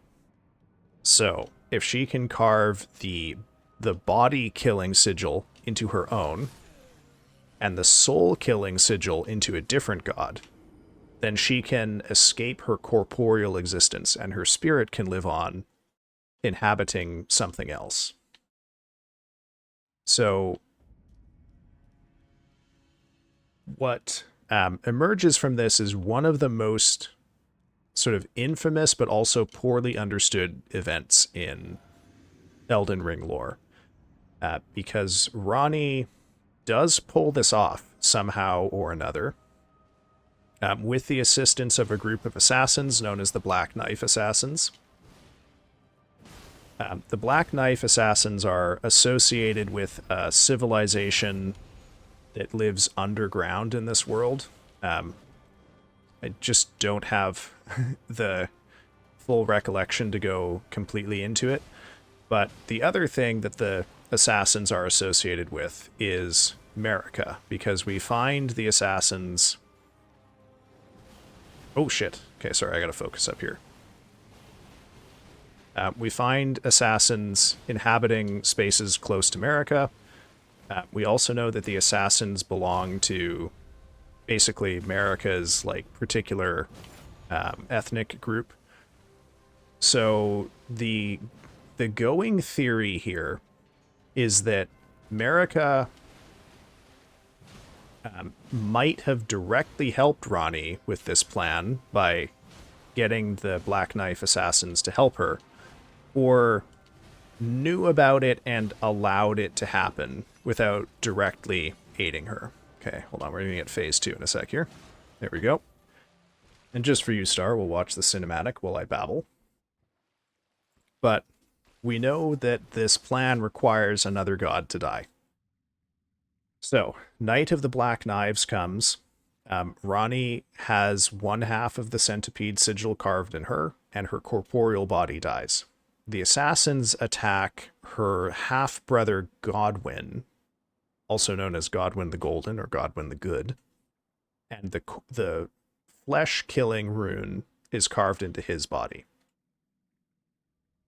So Godwin's soul is killed and can never come back. Ronnie's body is destroyed and can never be inhabited again. So Ronnie goes on to live in a doll, essentially, that can house her soul. And Godwin, interestingly, okay, because his body didn't have the rune that can kill flesh,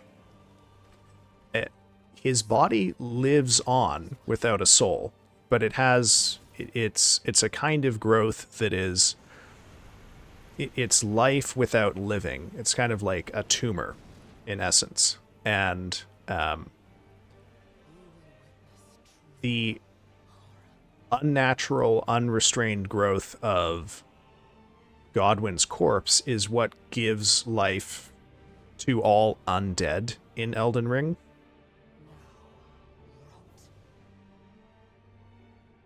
But at any rate, oops, sorry. Gotta not fuck this bit up here. There we... Oh, I'm getting that trick like 60% of the way. Just still putting me in a pretty risky spot here.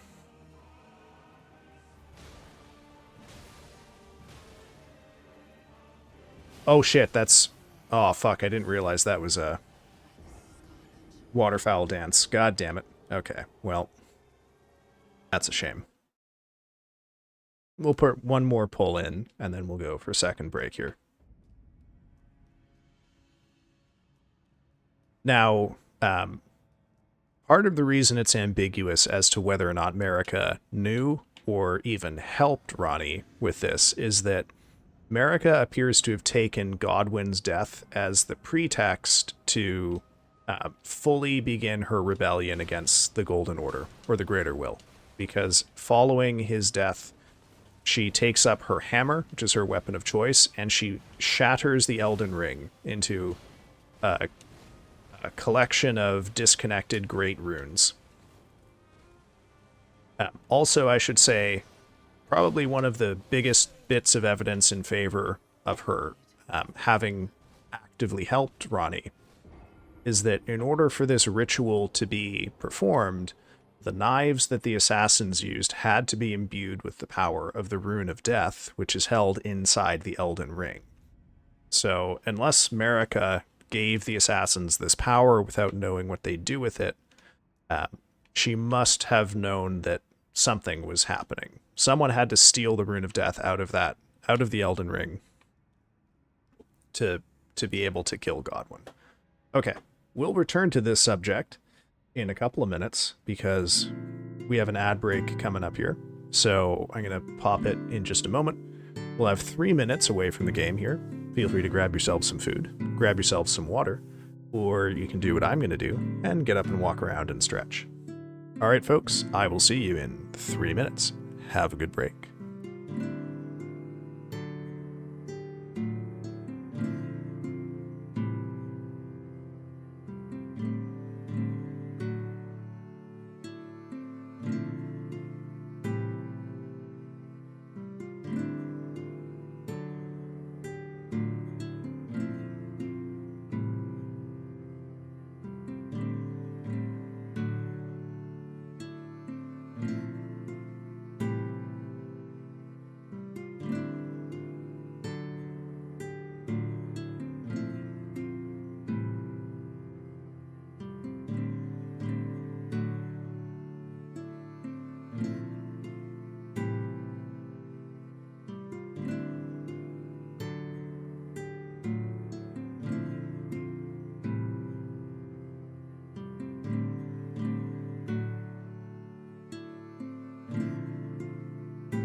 Alright folks, looks like ads are wrapped up here, so we're going to get right back into the game, and I'm going to keep rambling on about the lore.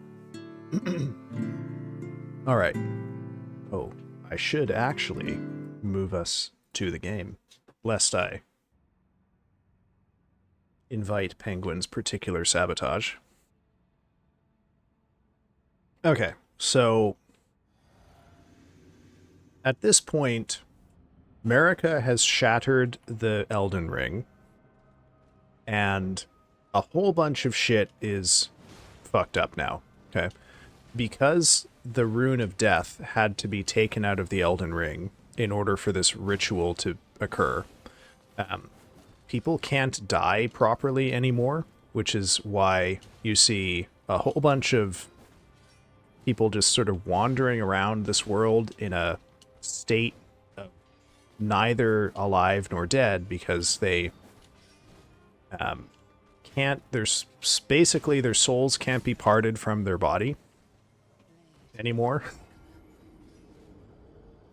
And also, if you are buried in the roots of the Erd tree, which is what is supposed to happen, the tree no longer absorbs you, and there's no rebirth, properly speaking, anymore. So that's pretty bad. Also, because Marika shattered the Elden Ring, but because the candidate to replace her has, no body anymore, the Greater Will has no one to replace Marika. So, for the time being, Marika is essentially locked in a particular room that we will see at the end of the game, after we finish this fight. And Radagon is in there with her, which is the confusing bit, because Marika is trapped, but Radagon might or might not be. Depending on exactly which image we take as authoritative, it could be that basically what's happening is when Marika is dominant, she tries to break the ring even more, and when Radagon is dominant, he tries to fix the ring. So they're locked in stasis in a kind of Red Queen scenario. Or it's possible that Radagon is fully the dominant one now, and he just can't fix the Elden Ring. And it seems like he is simply not adequate to serve as a vessel. So the Greater Will can't get around this problem just by making Radagon the new god. So the hack that the Greater Will is trying to enact here through us is to simply get a new Elden Lord in place who will try and calm everything down. Because part of the problem with there being no functional deity here anymore in charge of the Golden Order is that... Oh shit, I fucked that up. Oh, I had a little miracle there. I could have lived if I hadn't been walking forward after that roll.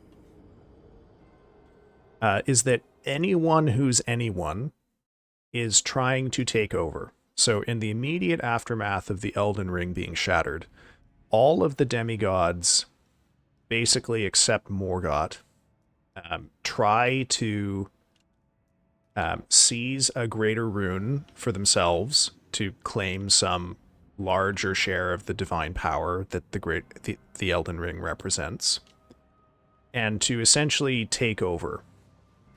Now, depending on exactly which deity we are talking about, or demigod, their vision of what taking over means will look a little bit different. Radagon's out of the picture because he's locked in with Marika, but the others are still doing their thing. We also know, and it's not entirely clear how, that Rennala, Radagon's ex-wife, also manages to get a hold of a greater rune, but that might have been a gift from Radagon to Rennala. Because she gets the greater rune of rebirth, which is why after you defeat her in battle, she's the one you can go to talk to change your stats or change your appearance. At any rate, though, Excuse me. All of the children of Marika are now fighting one another. Rykard, Radon, not not Ronnie, who's off doing her own thing, Morgott,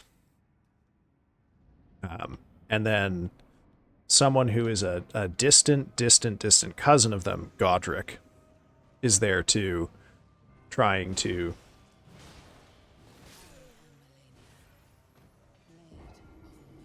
What about, oh shit, I shouldn't have. Well, it's funny you mentioned that, Star, because we know of a certain number of demigods. We know of Radon, Ronnie, Rykard, Mesmer, who we don't meet in the base game, Malenia, Mikola, Morgott, and Moog. But we also know that there were at least, I think, at least 7 more who died in the interim period, in addition to Godwyn. And we know this because throughout the lands between, you can find tombs of nameless deities who have been killed. So it appears that when a demigod is killed now, they are just forgotten, or they lose their name.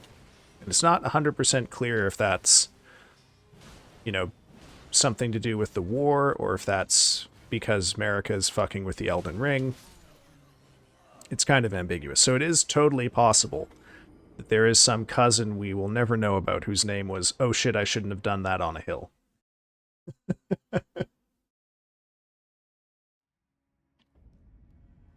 But each of the demigods who is left has a particular vision for what society should look like. And, some of them are more tragic than others. Malenia doesn't really have her own thing. She has devoted herself fully to fighting for her brother's cause, Mikola. There's Morgott, who has devoted himself to protecting the Golden Order.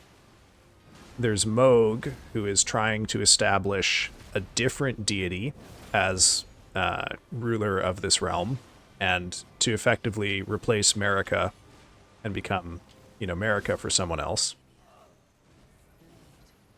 There's Mesmer, who doesn't have a great rune, if I'm not mistaken. I don't recall that, but if he does have one, he would have been given it by Marika because he wasn't here when the Elden Ring was shattered. Mikola did take a great rune, but we don't. Well, I'll talk about that later. Godric fights purely for his own self-interest. He simply wants to be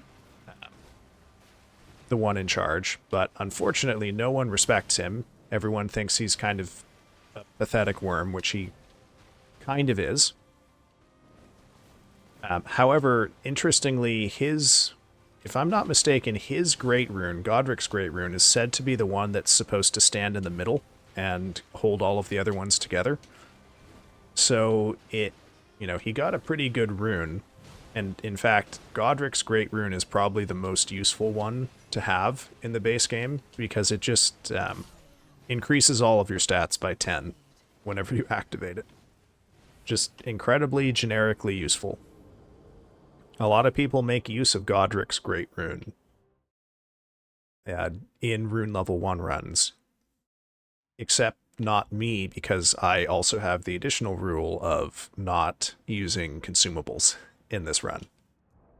So I think I actually have his great rune that we can look at in my inventory. Yeah. No. Oh, by the way, okay, actually no. We'll not look at that. I did say we would go look at a 2-finger. We'll do that before I end stream.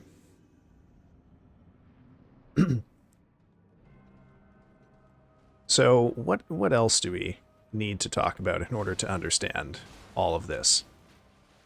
So, Godfrey and Marika's 4 children, Mesmer, Godwyn. Mesmer is a maybe on that one. But definitely Godwyn, Morgott, and Mohg are all... Oh, shit. All very unusual and interesting figures. Mohg and Morgott are twin brothers, and they were born afflicted with what's called the Omen Curse.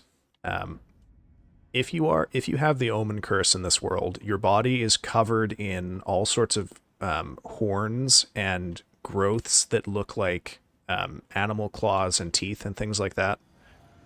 The Omen Curse is actually a trace of the power of a previous deity who ruled this world before the Greater Will arrived. But at any rate, it is not, it's called a curse for a reason, because according to the Golden Order, if you have the Omen Curse, you have been essentially chosen by the Greater Will to be excluded from everything. So most people who are born with the Omen Curse are simply killed immediately, unless they are noble born, in which case they're allowed to live, but they're confined to the sewers under the capital city. Now, Marika and Godfrey have 2 children, twins born with the Omen Curse, and both of them are confined to the sewers. Oh, shit. But they take very different responses.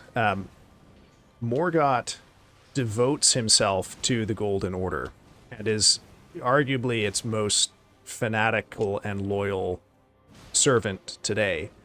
And in fact, he is currently ruling as the king of the capital city, in Marika's absence. But he can't reveal himself as the king because, he's an omen. That would cause a crisis of faith. So he's called the Veiled King because he conceals himself when he conducts official business, and he only reveals his appearance because he's anonymous when he's on the battlefield. So his brother Mohg, on the other hand... Oh, no. No. So Mohg, while they were confined to their prison under Leyndell, the capital city,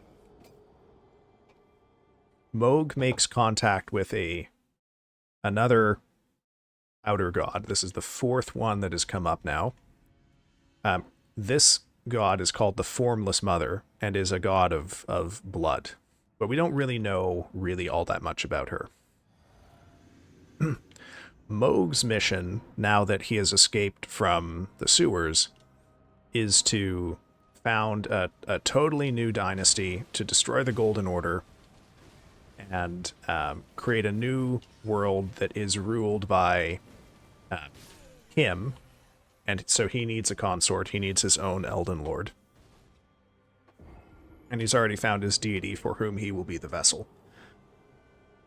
His motivation is revenge. He seeks revenge on the world that cast him out and wronged him and, tortured him his entire young life. Morgott went through all of the same shit, but fights out of faith, essentially, in that same order. I will note, though, that Morgott shows that Golden Order doctrine is wrong, because Morgott can use sacred blessings of the Erd Tree, showing that it is not, in fact, true that the Erd Tree scorns omens. They are, in fact, perfectly welcome to its power. So,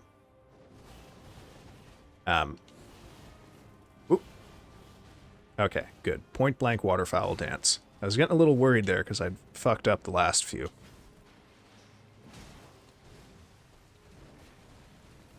Oh, shit. Oh, weird behavior there. Okay.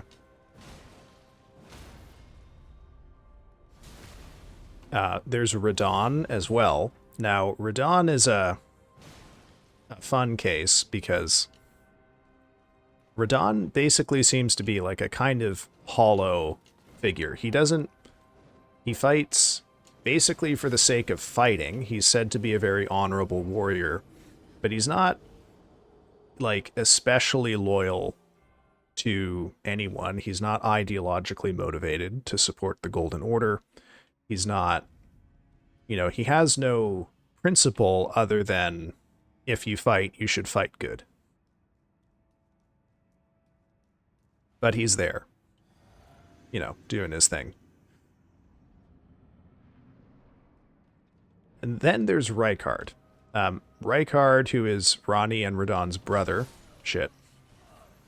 He also seeks to replace the Golden Order with a new way to organize society, except Rykard's vision is basically like a hyper-Darwinian fantasy of, rule of the weak by the strong, and, only the strongest should rule. Oh, 250 deaths. That's a milestone, isn't it?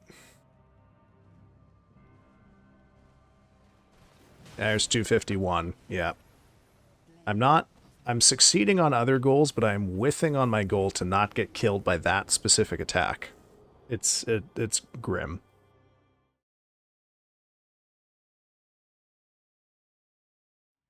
So Rykard is how should I put this?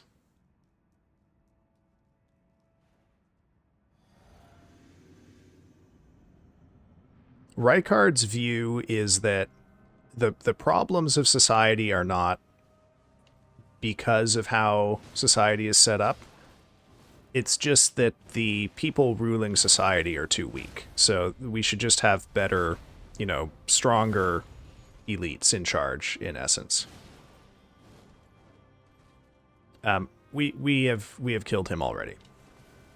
And then there's Mikola. Now, Mikola does have a vision of what would be good. And for Mikola, good would be... Oh, shit. Oh, what the fuck? How did I live that? Mikola's vision is that no one should be excluded. Everyone should be loved. It should be a world based on compassion. And so anyone like an omen or a person who's undead or Chad and Furfur, how are we looking at them rot to? Shit. Sorry, I got distracted. Not your fault, Noir. I can't really respond to that without endorsing what you said. So all I will say is we've made some good progress tonight. We're getting into phase 2 a little more consistently. And we've had some opportunity to practice some of the more difficult things in phase 2. So it's getting there. It's getting there. But I've spent most of the last hour just rambling on about the lore for this boss. Oh, shit. Are you defending the Mikolester? Well, one, as the DLC told us, Moog beat the allegations, but no, I'm not defending him. Because Moog does not understand love. Moog's entire worldview is based on revenge, so he has no ability to construct a better world. But we were just getting to Mikola, so I should also lay out a couple of the other, kinds of living beings that exist in this world. So you will remember I noted a while ago that omens are people born with a trace of previous god's power affecting them, which causes the horns to be all over their body. Oh, shit. But arguably that is the same source of what are called misbegotten in this world, which are basically like beast people. Yeah, mutants, but the mutation comes in some distant way from the Crucible and whatever nameless outer god was associated with the Crucible. Basically, what the Crucible does is it causes a shitload of mutations. It also causes neotenies or atavisms, so you can revert to like more primal forms of your existence, or you can mutate new forms. Like you can gain wings even though you're a dog person and dogs don't have wings. Or if you're a knight, you know, like one of the Crucible Knights, for example, you might gain the ability to summon a tail, essentially. So, Miquella's vision of the world is one where everyone is welcome and equal. Humans are there, omens are there, misbegotten are there, undead are there. Everyone is loved, everyone is treasured. Albinorics are also there. So, Albinorics are essentially like homunculi from Full Metal Alchemist. They are people created through alchemy. The creation of Albinorics is a thing that the Carian royal family is responsible for, or maybe the school, or maybe both. But they come out of Liurnia, which is where the Carian royal family and the school are based. We've actually fought one Albinoric, Loretta, Knight of the Halig Tree, who we fought on our way here, is an Albinoric. And as you might imagine, the Golden Order doesn't love Albinorics, doesn't think they have a place in this world, thinks they should be killed. So, as you might imagine, they would be very sympathetic to the message of a demigod who promises that they too have a place in society. Oh shit, dodged in the wrong direction at the end there. Basically, until I can dodge Waterfowl Dance, like 85% of the time perfectly, we're gonna spend a lot of time in phase 1 here. Oh yeah, we'll get to that, Noir. We'll get to that, don't worry. I'm trying to sort of artificially limit myself to just base game stuff. Yes. What is your question, Star? Shit. Oh, fucking goddamn it.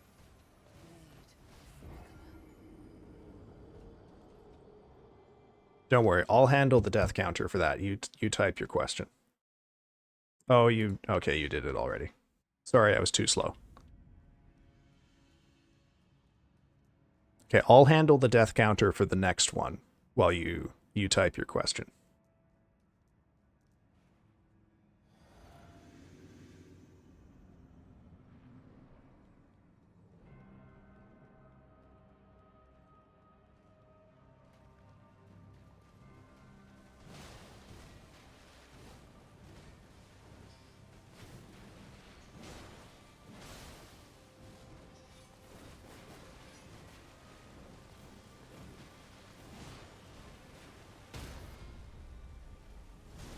Could we maybe not joke? But okay, yes. So this is, yeah, I would like to not have the P. Diddy jokes. I think that would be good. I will also say, just by way of the comparison to the lore of the game here, not, I think, actually an accurate comparison. But yeah, let's not make those jokes. Thank you for pointing that out, Star.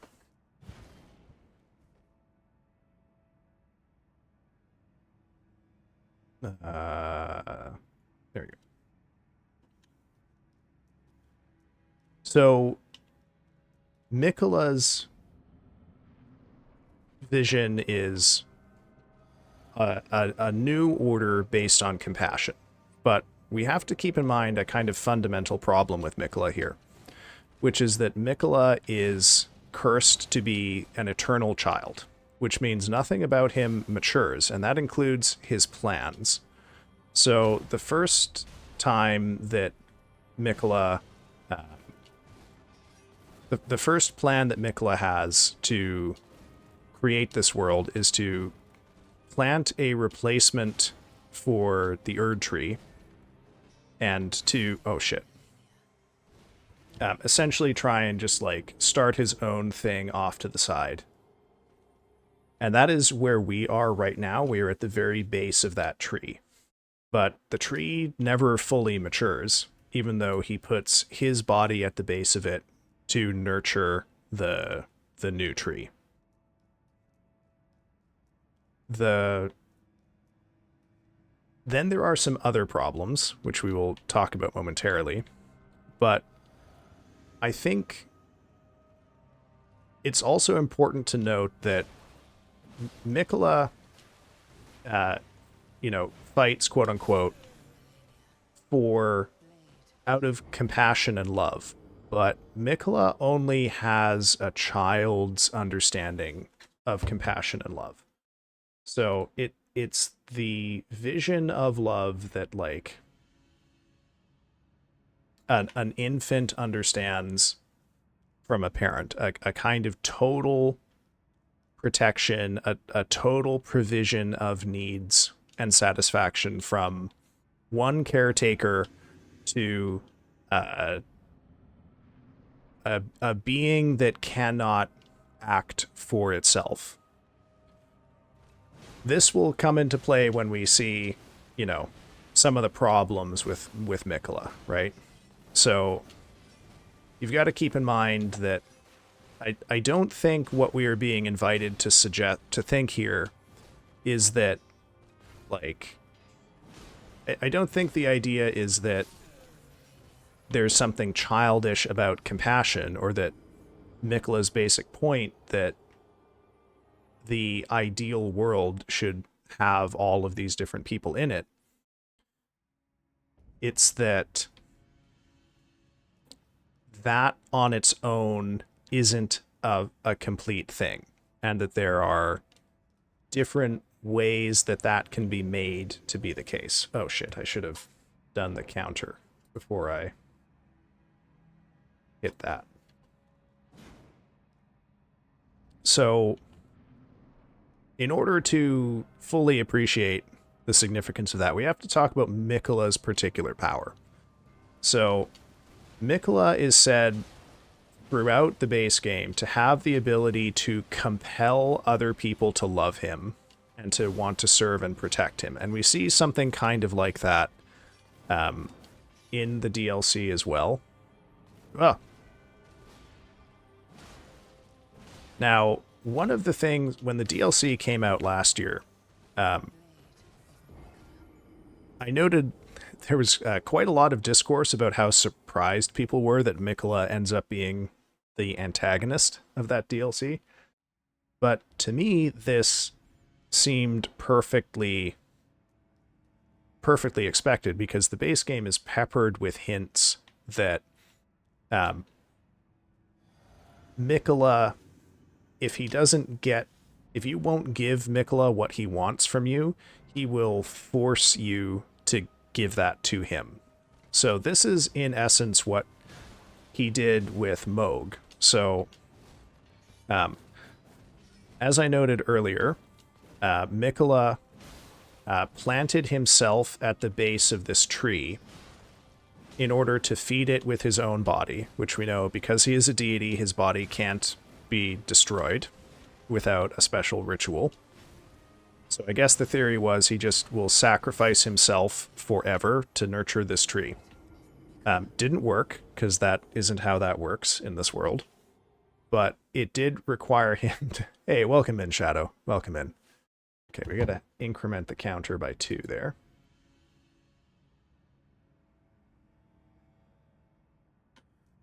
Oh, is it not gonna pick that one up? All right, let me try that one more time. There we go. Okay. um, but it appears that somehow or another, Mikola was able to reach Moog from here and compel Moog's affections. Now, one of the reasons people used to joke that Moog is, and I'm not saying this as a joke, that Moog is essentially a predator himself, is that we didn't have full confirmation that Moog was bewitched by Mikola's magic, which is in essence a kind of mind control magic. Yeah, it seems that he was the backup plan when the tree didn't work, and the tree didn't work, so Moog was stage 2 here. Um, but Mikola only understands the love that parents show to their children. So I think that, oh, god damn it, that attack again. I don't know what is wrong with my stupid brain that I can't remember that attack can't be attacked through. Mikola compelled Moog to love him, but Mikola didn't understand that Moog's vision of love is not the one that he has. Like, Moog's vision of love is clearly a quite strongly erotic one. Because Moog is an adult, right? He's twisted and wounded himself, but he is mature in a way that Mikola is not. So that might have proven a problem, since it seems like Moog was something of an obstacle in the end to Mikola's plans, but an obstacle that was easily enough dispensed with here. So, oh shit, god damn, fucking did it again. The same attack.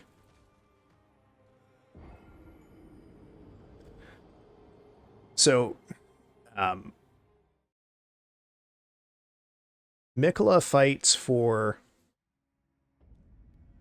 compassion, but it's a world of inclusion and compassion that is also a kind of domination, because it puts everyone directly under his control. If you vary from Mikola's plan for you, you are not part of the world that he foresees, and he has the ability to compel others to remove you. Which I don't think the game gives us reason to object to a world where omens are free and welcome, but I think it is definitely not endorsing like Mikola's particular approach to this. But Mikola is also childish in his mentality too, in other crucial ways. One of the recurring complaints about the DLC was that people felt like Radon showing up again as the final boss was unjustifiable from the lore point of view. But it actually makes total sense to me, because Mikola knows he needs a consort, he needs an Elden Lord. And he knows that the job of an Elden Lord is to fight. So why not pick... Oh, for God's sake. Why not pick the guy who he looked up to? Pick his uncle. And, he'll fight for him. But it's... So, if you had told me that the final boss of the DLC is going to be someone that we fight in the base game and who has some connection to Mikola, I would have said, yeah, it's going to be either Moog or Radon. Because it's... Oh. Yeah, I guess it hypothetically could have been Malenia too. But Radon has no real ideology or motivation, or he's not fighting for anything other than the sake of fighting and winning. He is, in other words, like a child's view of what a great warrior is, as opposed to someone like his sister Malenia, who,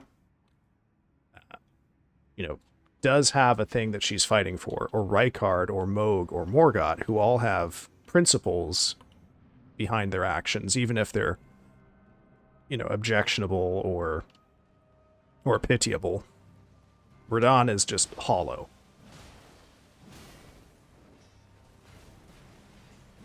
But even then, I haven't dug into what the lore heads have said about this in quite some time. Arguable even that Radahn consented to the particular role that he's taking on, which is that his body has been remade by Miquella in the afterlife, and then is acting as Miquella's enforcer. Oh, did I bleed her out of Waterfowl Dance? Okay, guess not. Oh, shit.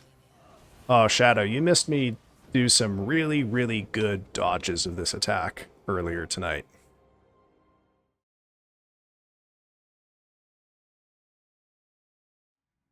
So, we learn a lot more about what has happened with Miquella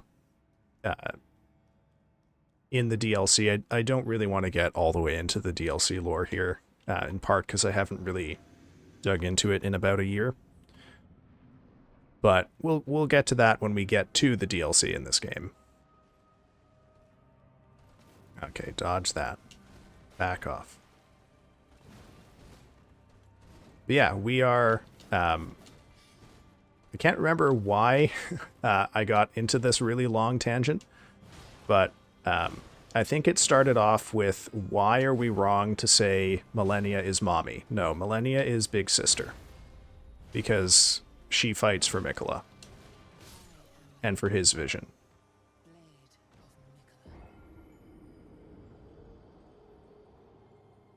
Okay.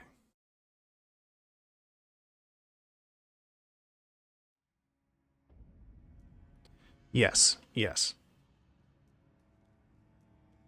But, Miquella's ability to basically mind control people, if you keep that in mind any time that you see people, or you see mention in this game of people who have received his blessing or have decided to fight for him or dedicate their cause to him, you've got to keep in mind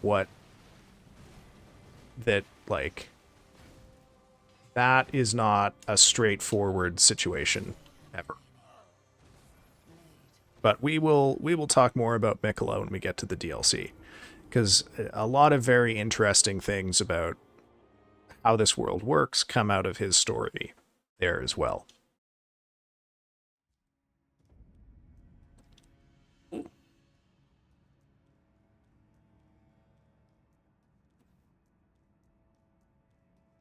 But yeah, now we know how Ronnie hacked the system to get out of her body. Now we know why Godwyn is able to live on without living. Ooh. We know why she doesn't trust us, because we represent the end of her brother's plans for this world. Can't even remember if she knows that Miquella isn't here anymore, because he should,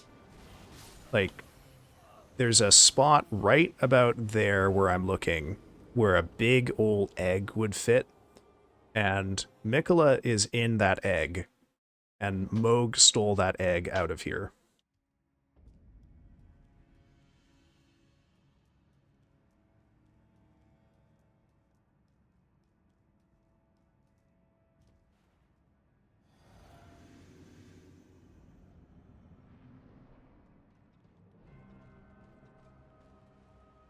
Oh, goodness me.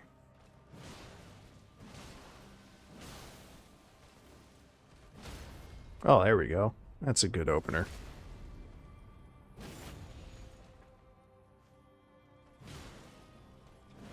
Oh, no.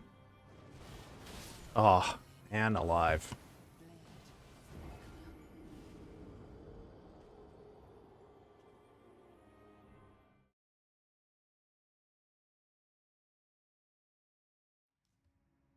I can definitely feel the fatigue setting in. I don't usually talk directly this much, even on my most rambly streams. But we've only got about 15 minutes left here before we'll call it an evening, so I would like, hypothetically, to get to one more phase 2 if we can, but we'll see if that's possible. Oop.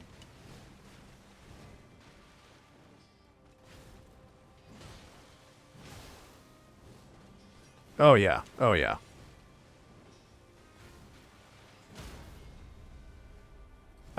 So one thing, for example, that we see with Mikola is what Noir was alluding to earlier, and what I had mentioned when I said that gods in this world appear to be able to like carve bits of themselves out, and then in so doing change what their divine essence is.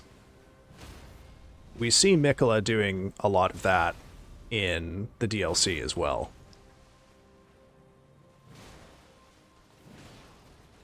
Oh, damn it. But one of the other reasons that no one in the world should ever have been surprised that Mikola would be the antagonist is that Mikola is quite clearly inspired by Griffith from Berserk, who is a character who similarly has this appearance of innocence and goodwill and compassion, but below it seeks a kind of total domination over others. Have you read Berserk, Star, by any chance?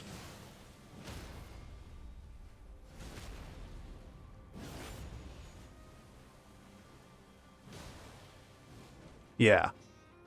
So you know, when you see the parallels and just the visual the visual references between Mikola and Griffith, oh yeah, nothing should be a surprise there.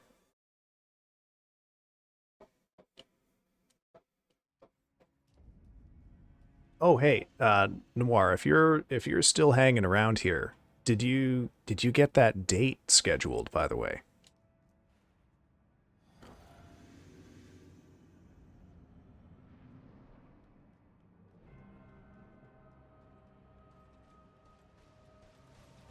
Oh shit. Shit fucking god. I'm gonna have to make it a pointed goal of the next stream to not keep trying to attack through that, because that's like a quarter of my pulls, I think, tonight have died to that attack at the opener. I don't know what the obstacle is in my brain. Like, I know analytically that if I see her do that leaping slash, it's not going to work. And, like, yeah, there are the occasional time when she does it after I've put the input in, but that's quite rare compared to the majority of times where I just risk it. Oh, damn. Damn. That was a good juke, Malenia. I'll give you that. That was a good juke.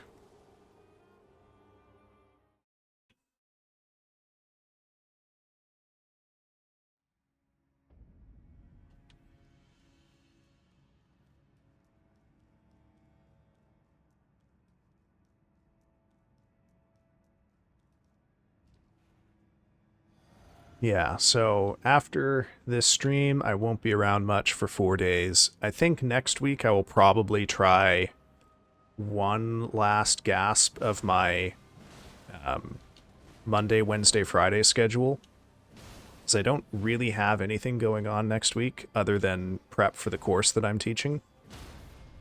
And then the week after that will be the start of classes for me, and I have really no idea what demands are going to be on my time because of the class for that. Like, I don't even know 100% if I'm going to be able to commit to 3 streams a week by the end of the month, because I've just never had this much direct responsibility before. But maybe it'll be easier than I've envisioned and it'll actually be kind of straightforward. I don't honestly know. I could hypothetically still do Monday, Wednesday, Friday over that time, but it's not ideal. And because it's looking like we're going to have a pretty hot summer here, I am thinking very seriously about shifting to morning streams for at least some of those months.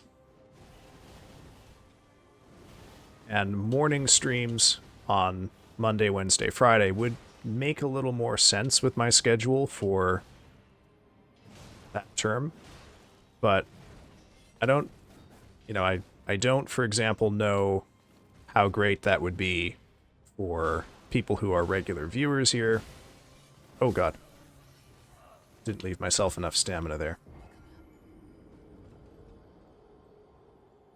But, I guess at the end of the day I gotta have the schedule that allows me to stream. So we'll see. We'll see.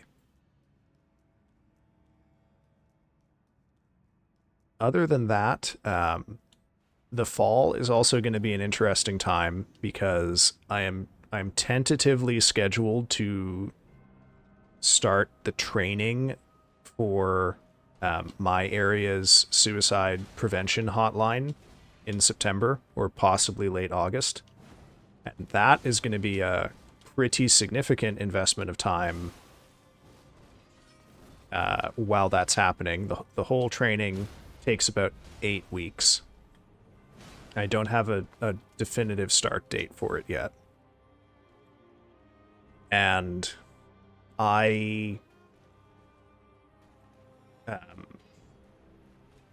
yeah, so, just another thing that might demand a bit of schedule flexibility come later in the year. Fortunately for me, there's not a lot of things releasing in the fall that I would really want to make sure that I can capitalize on. The big release for me this year is happening in May with Night Rain. And then I'll play Silk Song as well when it comes out, if it comes out this year. Because I'm not taking that for granted by any stretch. Oh shit. Oh, I think I forgot to do the death message on the last one too.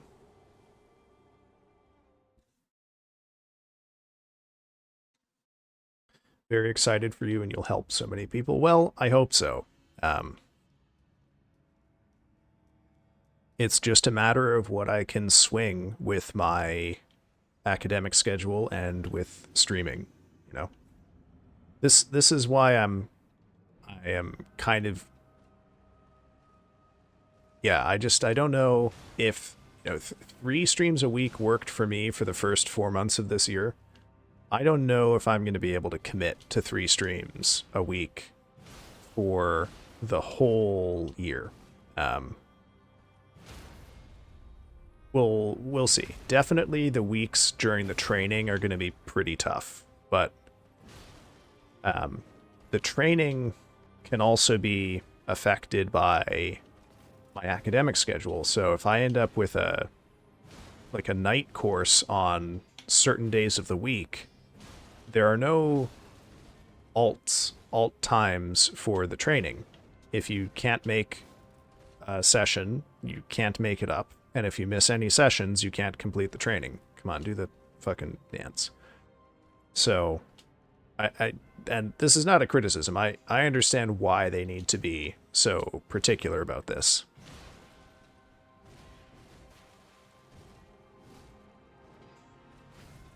So don't get me wrong. This is not me griping about their expectations.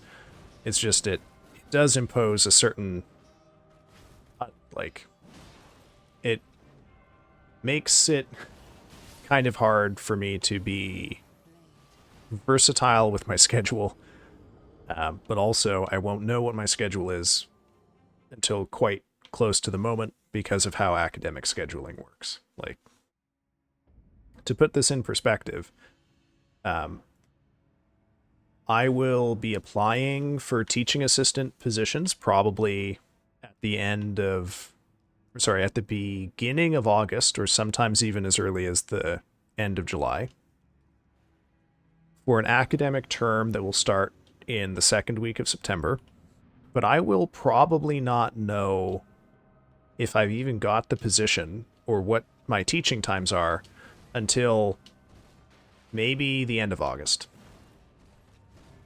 Like, for this current term that has just ended, I found out 10 days before term started that I would have that job and that it would be at certain times.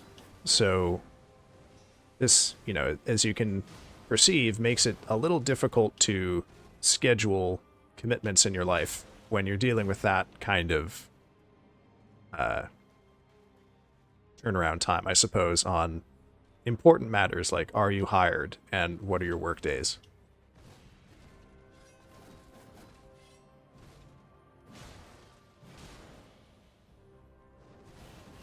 Oh, there we go.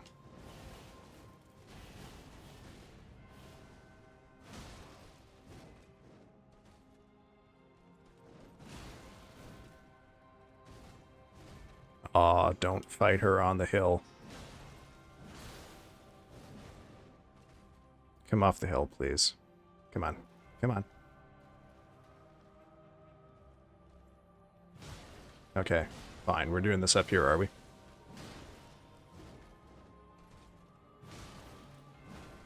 Aw. Killed by my own hubris. I knew better. Shouldn't have done it. Shouldn't have done it.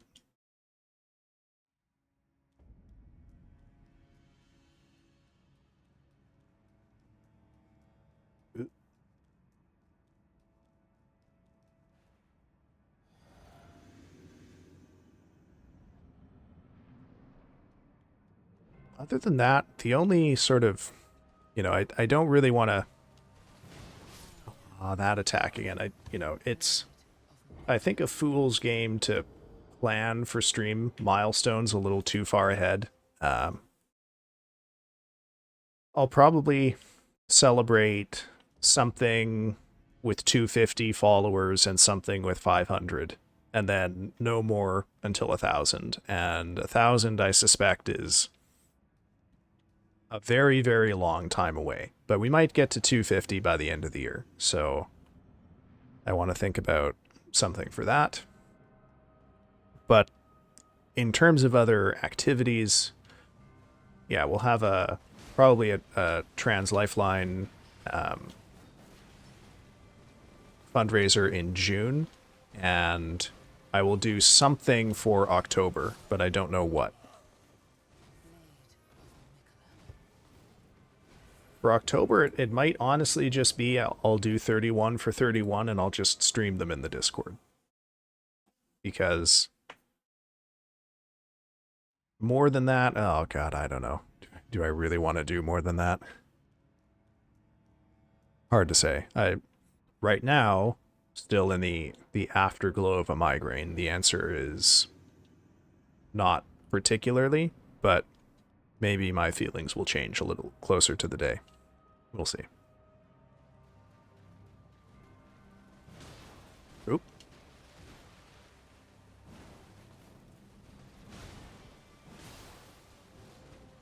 Wow. Oh, that was... Okay. Why my brain thought jump attack there. Oh, okay. Well, maybe it worked out.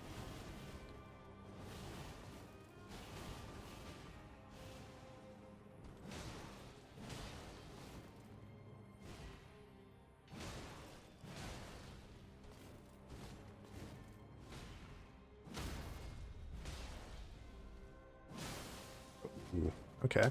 Oh, nope. Let's get away from this hill. Oops, I'm back. Was making a bomb breakfast sandwich. Nice, man. I did ask while you were gone, how did did you get a time set for the date you were talking about a little while ago? Oh, shit.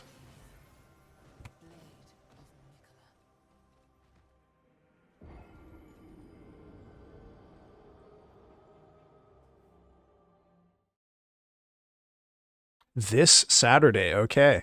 Oh, that's very exciting. Okay. Good luck, man. Good luck.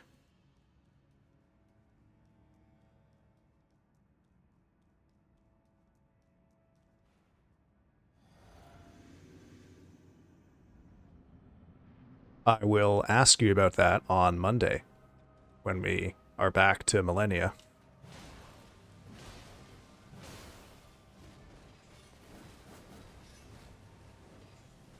So I think probably also next week, streams are going to be probably one Elden Ring, one stream of Neo 2.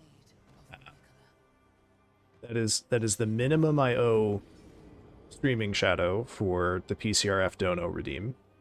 But I want to get that in soon. But Neo could be a game that I do a full playthrough of. Just sort of depends on how I feel about it. Not gonna lie, even though we haven't been on a date yet, it's already been extra friendly already, and I love it. Hey, good sign. Well, hey, like like Daikon and I were telling you last time this came up, you know, it means something that you went out of your way to make sure she was still feeling okay about an ambiguous interaction. So even if the date doesn't go anywhere, you've at least made a good work friend and had a good bond with your colleague.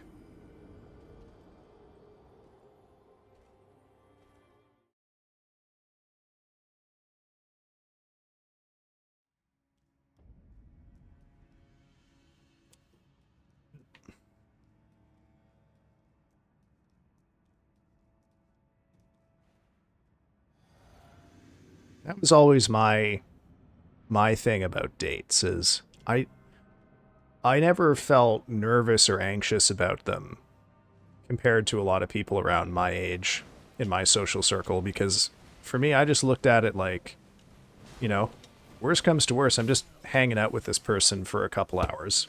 And if that's all it is, then hey, we hung out for a couple hours and that's fun too.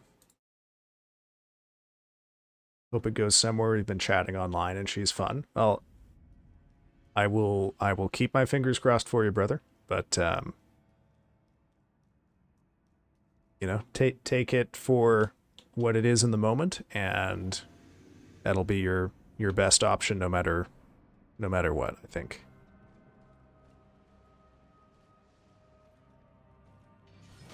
Ah, gotcha. I think this is uh okay, I think that's going to be the last pull for tonight because of an ad break that's coming up, but I'm going to snooze it. And then we will move to wrap things up here. I'm going to have a look at who is on right now. You can see about rating somebody. I know there were a bunch of people who started just a little bit before I did, so I know Axe was on earlier, but it looks like... Okay, Axe is still going, so I think we'll probably raid out to Axe here. All right, folks, thank you for popping in here. It's been a bit of a slower stream, but I don't mind that on occasion.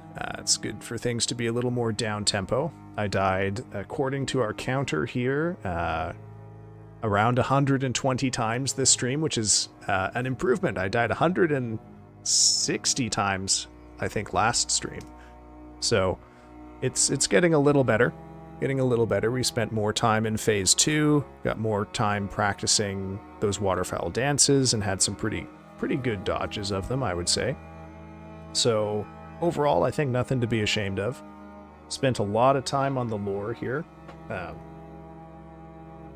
and a good amount of time talking about... Oh, Thanks for the parting farts, Wayne Larva. I'm sorry. Did you jump in just as we're wrapping up here? Yeah, I'm sorry. I'm sorry. I did have one gift for you. Star, I wasn't sure if you saw this earlier, and I don't know if anyone else cares about this, but this Twitter account is apparently Gargura's new thing. So check that one out if that's something you care about. So I will, on that note, get the raid going here. We're going to raid Axe, who is also currently lurking. He is playing Repo, a game I don't particularly enjoy playing, but seems kind of fun to watch. So we'll go pop over there. Please say hi to Axe for me, and hope you all have a very good evening. Oh, and for those of you who joined right at the end, aka Wayne, I won't be back on stream until Monday, so I will see you all then for more Malenia, or possibly Neo 2. Alright folks, have yourselves a very good evening. I'm going to pop this raid in just a couple of seconds, as soon as I can, and I will catch you all another time. Bye bye.